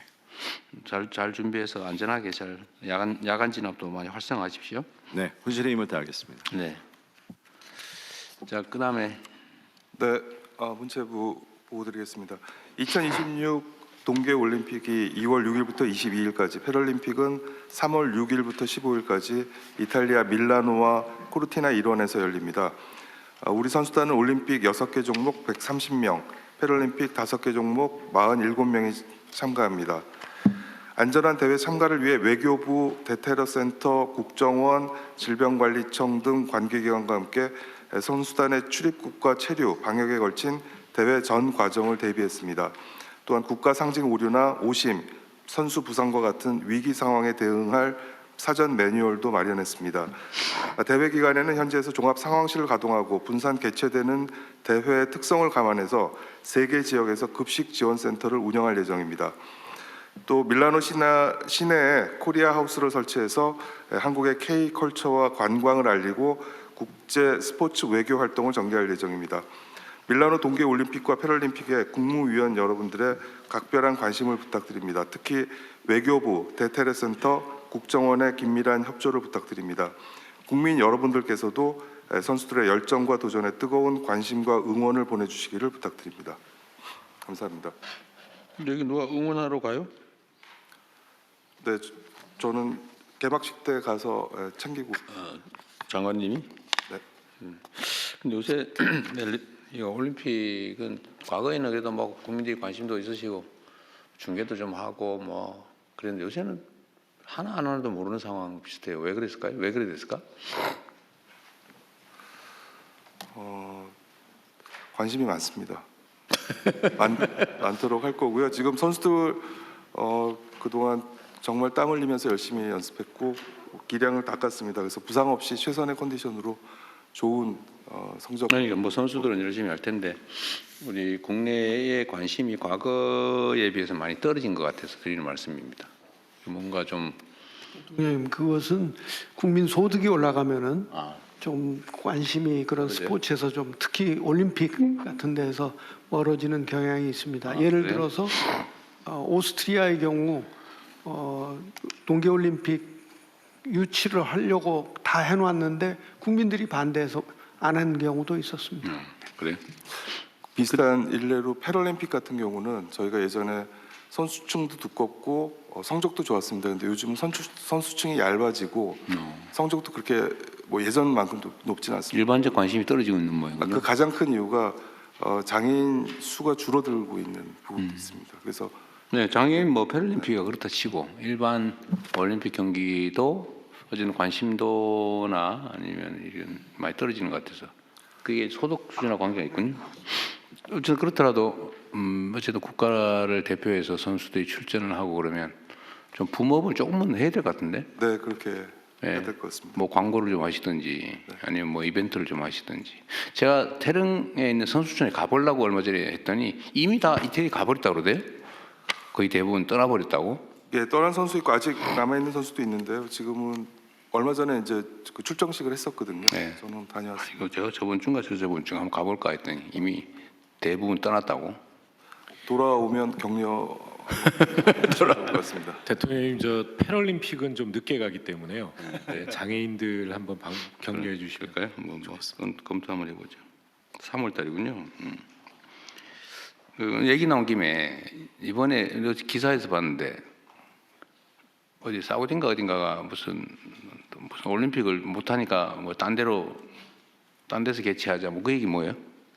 네, 그 사우디에서 반납한 게 있어서요. 언제 그 28년?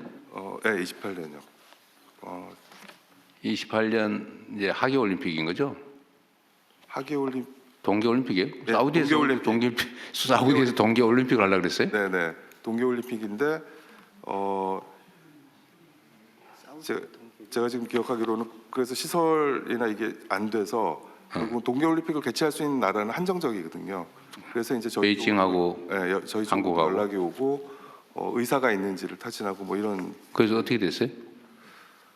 그거 제가 한번 챙겨보겠습니다. 저희 쪽에서는 조금 난색을 표하는 그 형태로. 작년 12월인가에 무슨 타진이 왔다는 기사를 봤는데 난 보고를 못 받아서 그 중요한 게 있으면 좀 보고를 좀 하시지. 네네. 그렇게. 지금 무슨 전북 그 여기는 올림픽 유치한다고 동네에 난리인데 지금 전북은 하계 올림픽이어서 지금 전북에서 일단 입장 정리를 하고 있고요. 아니 그게 이제 그런 파인데 네네. 지금 동계 올림픽이라도 어쨌든 어디 다른 나라에서 하려다 못해서 우리나라에 할 수 있냐고 물어봤으면 그게 중요한 현안인데 네. 그 왜 보고도 안 하고 그렇게 처리됐나 잘 모르겠어 하는 얘기예요. 지금 보니까 장관님도 잘 모르고 계신 것 같은데. 제가 이해하고 있는 거는 너무 촉박한 일정에 저희가 지금 할 수 있는 사정이 아니어서 그냥 저희는 관심이 없다는 정도의 반응을 보였다. 몇 년도 개최인데요? 그게 제가 기억하는 거는 요 다음 올림픽 내년 내후년 4년 후죠. 그러니까 네. 4년 후? 지금 아시안 동계 올림픽으로. 재난본부장입니다. 동계 아시안 게임 아마 올림픽이 아니고 올림픽이 아니고 아시안 네네. 게임. 네, 알겠습니다. 네, 다음 농림부. 예. 네. 농식품부에서 K푸드 수출 거점 제외 공간 선정과 함께 부처의 협조 요청 좀 드리겠습니다.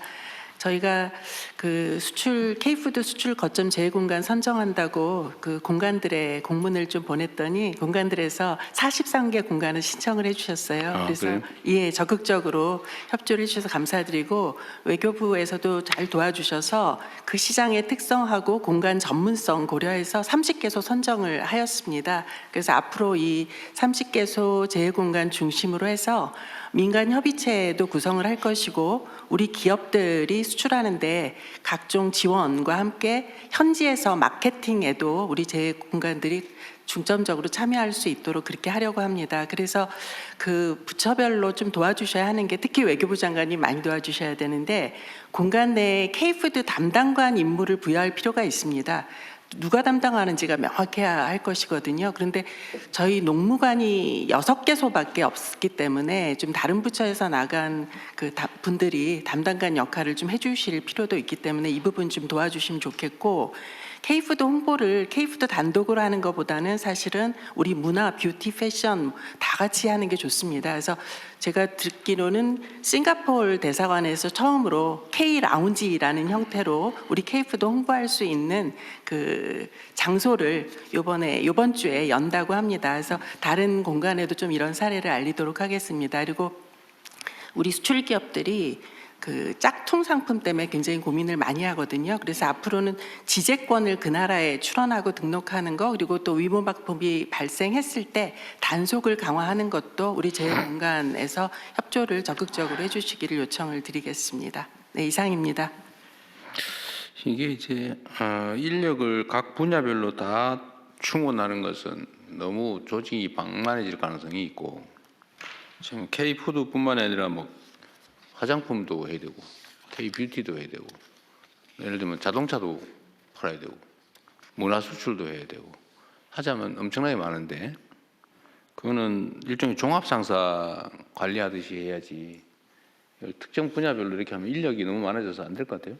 근데 그 방법을 좀 찾아보시죠. 네, 주재관이 여러 가지 영역의 일을 다 할 수 있도록 그 이미 하고 있는데 지금 말씀하신 농림부에서 말씀하신 것은 특별히 좀 지시를 해보겠습니다. 그리고 농림부에서 사실은 매뉴얼을 만들든지 무슨 일이 필요하다, 예. 어느 지역은 뭐가 필요하다라고 정리해서 보내면 거기서 단순 집행을 하게 예, 이렇게 그렇게 해야지. 거기서 네가 알아서 전문적으로 다 연구해서 이러면 안 될 것 같아요. 예. 각 부처들도 다 마찬가지입니다. 예. 문화 분야든 산업 분야든 그렇죠. 네. 다음은 외교부 장관. 네. 외교부의 한 주황화 정상회의 개최는 그냥 준비해서 잘 하시면 될 것 같습니다. 그 스탄 5개국과 우리 이번에 하나 또 늘었다 그랬죠? 예, 아제르바이잔 6개. 예. 중앙아시아 6개국과 대한민국의 정상회의를 대한민국에서 개최한다 올해. 그렇습니다. 네, 그 준비 잘 하십시오. 예, 그러면 다음은 의안 심의를 진행하겠습니다. 의안 심의는 비공개로 운영되오니 언론인 여러분께서는 협조해 주시기 바랍니다.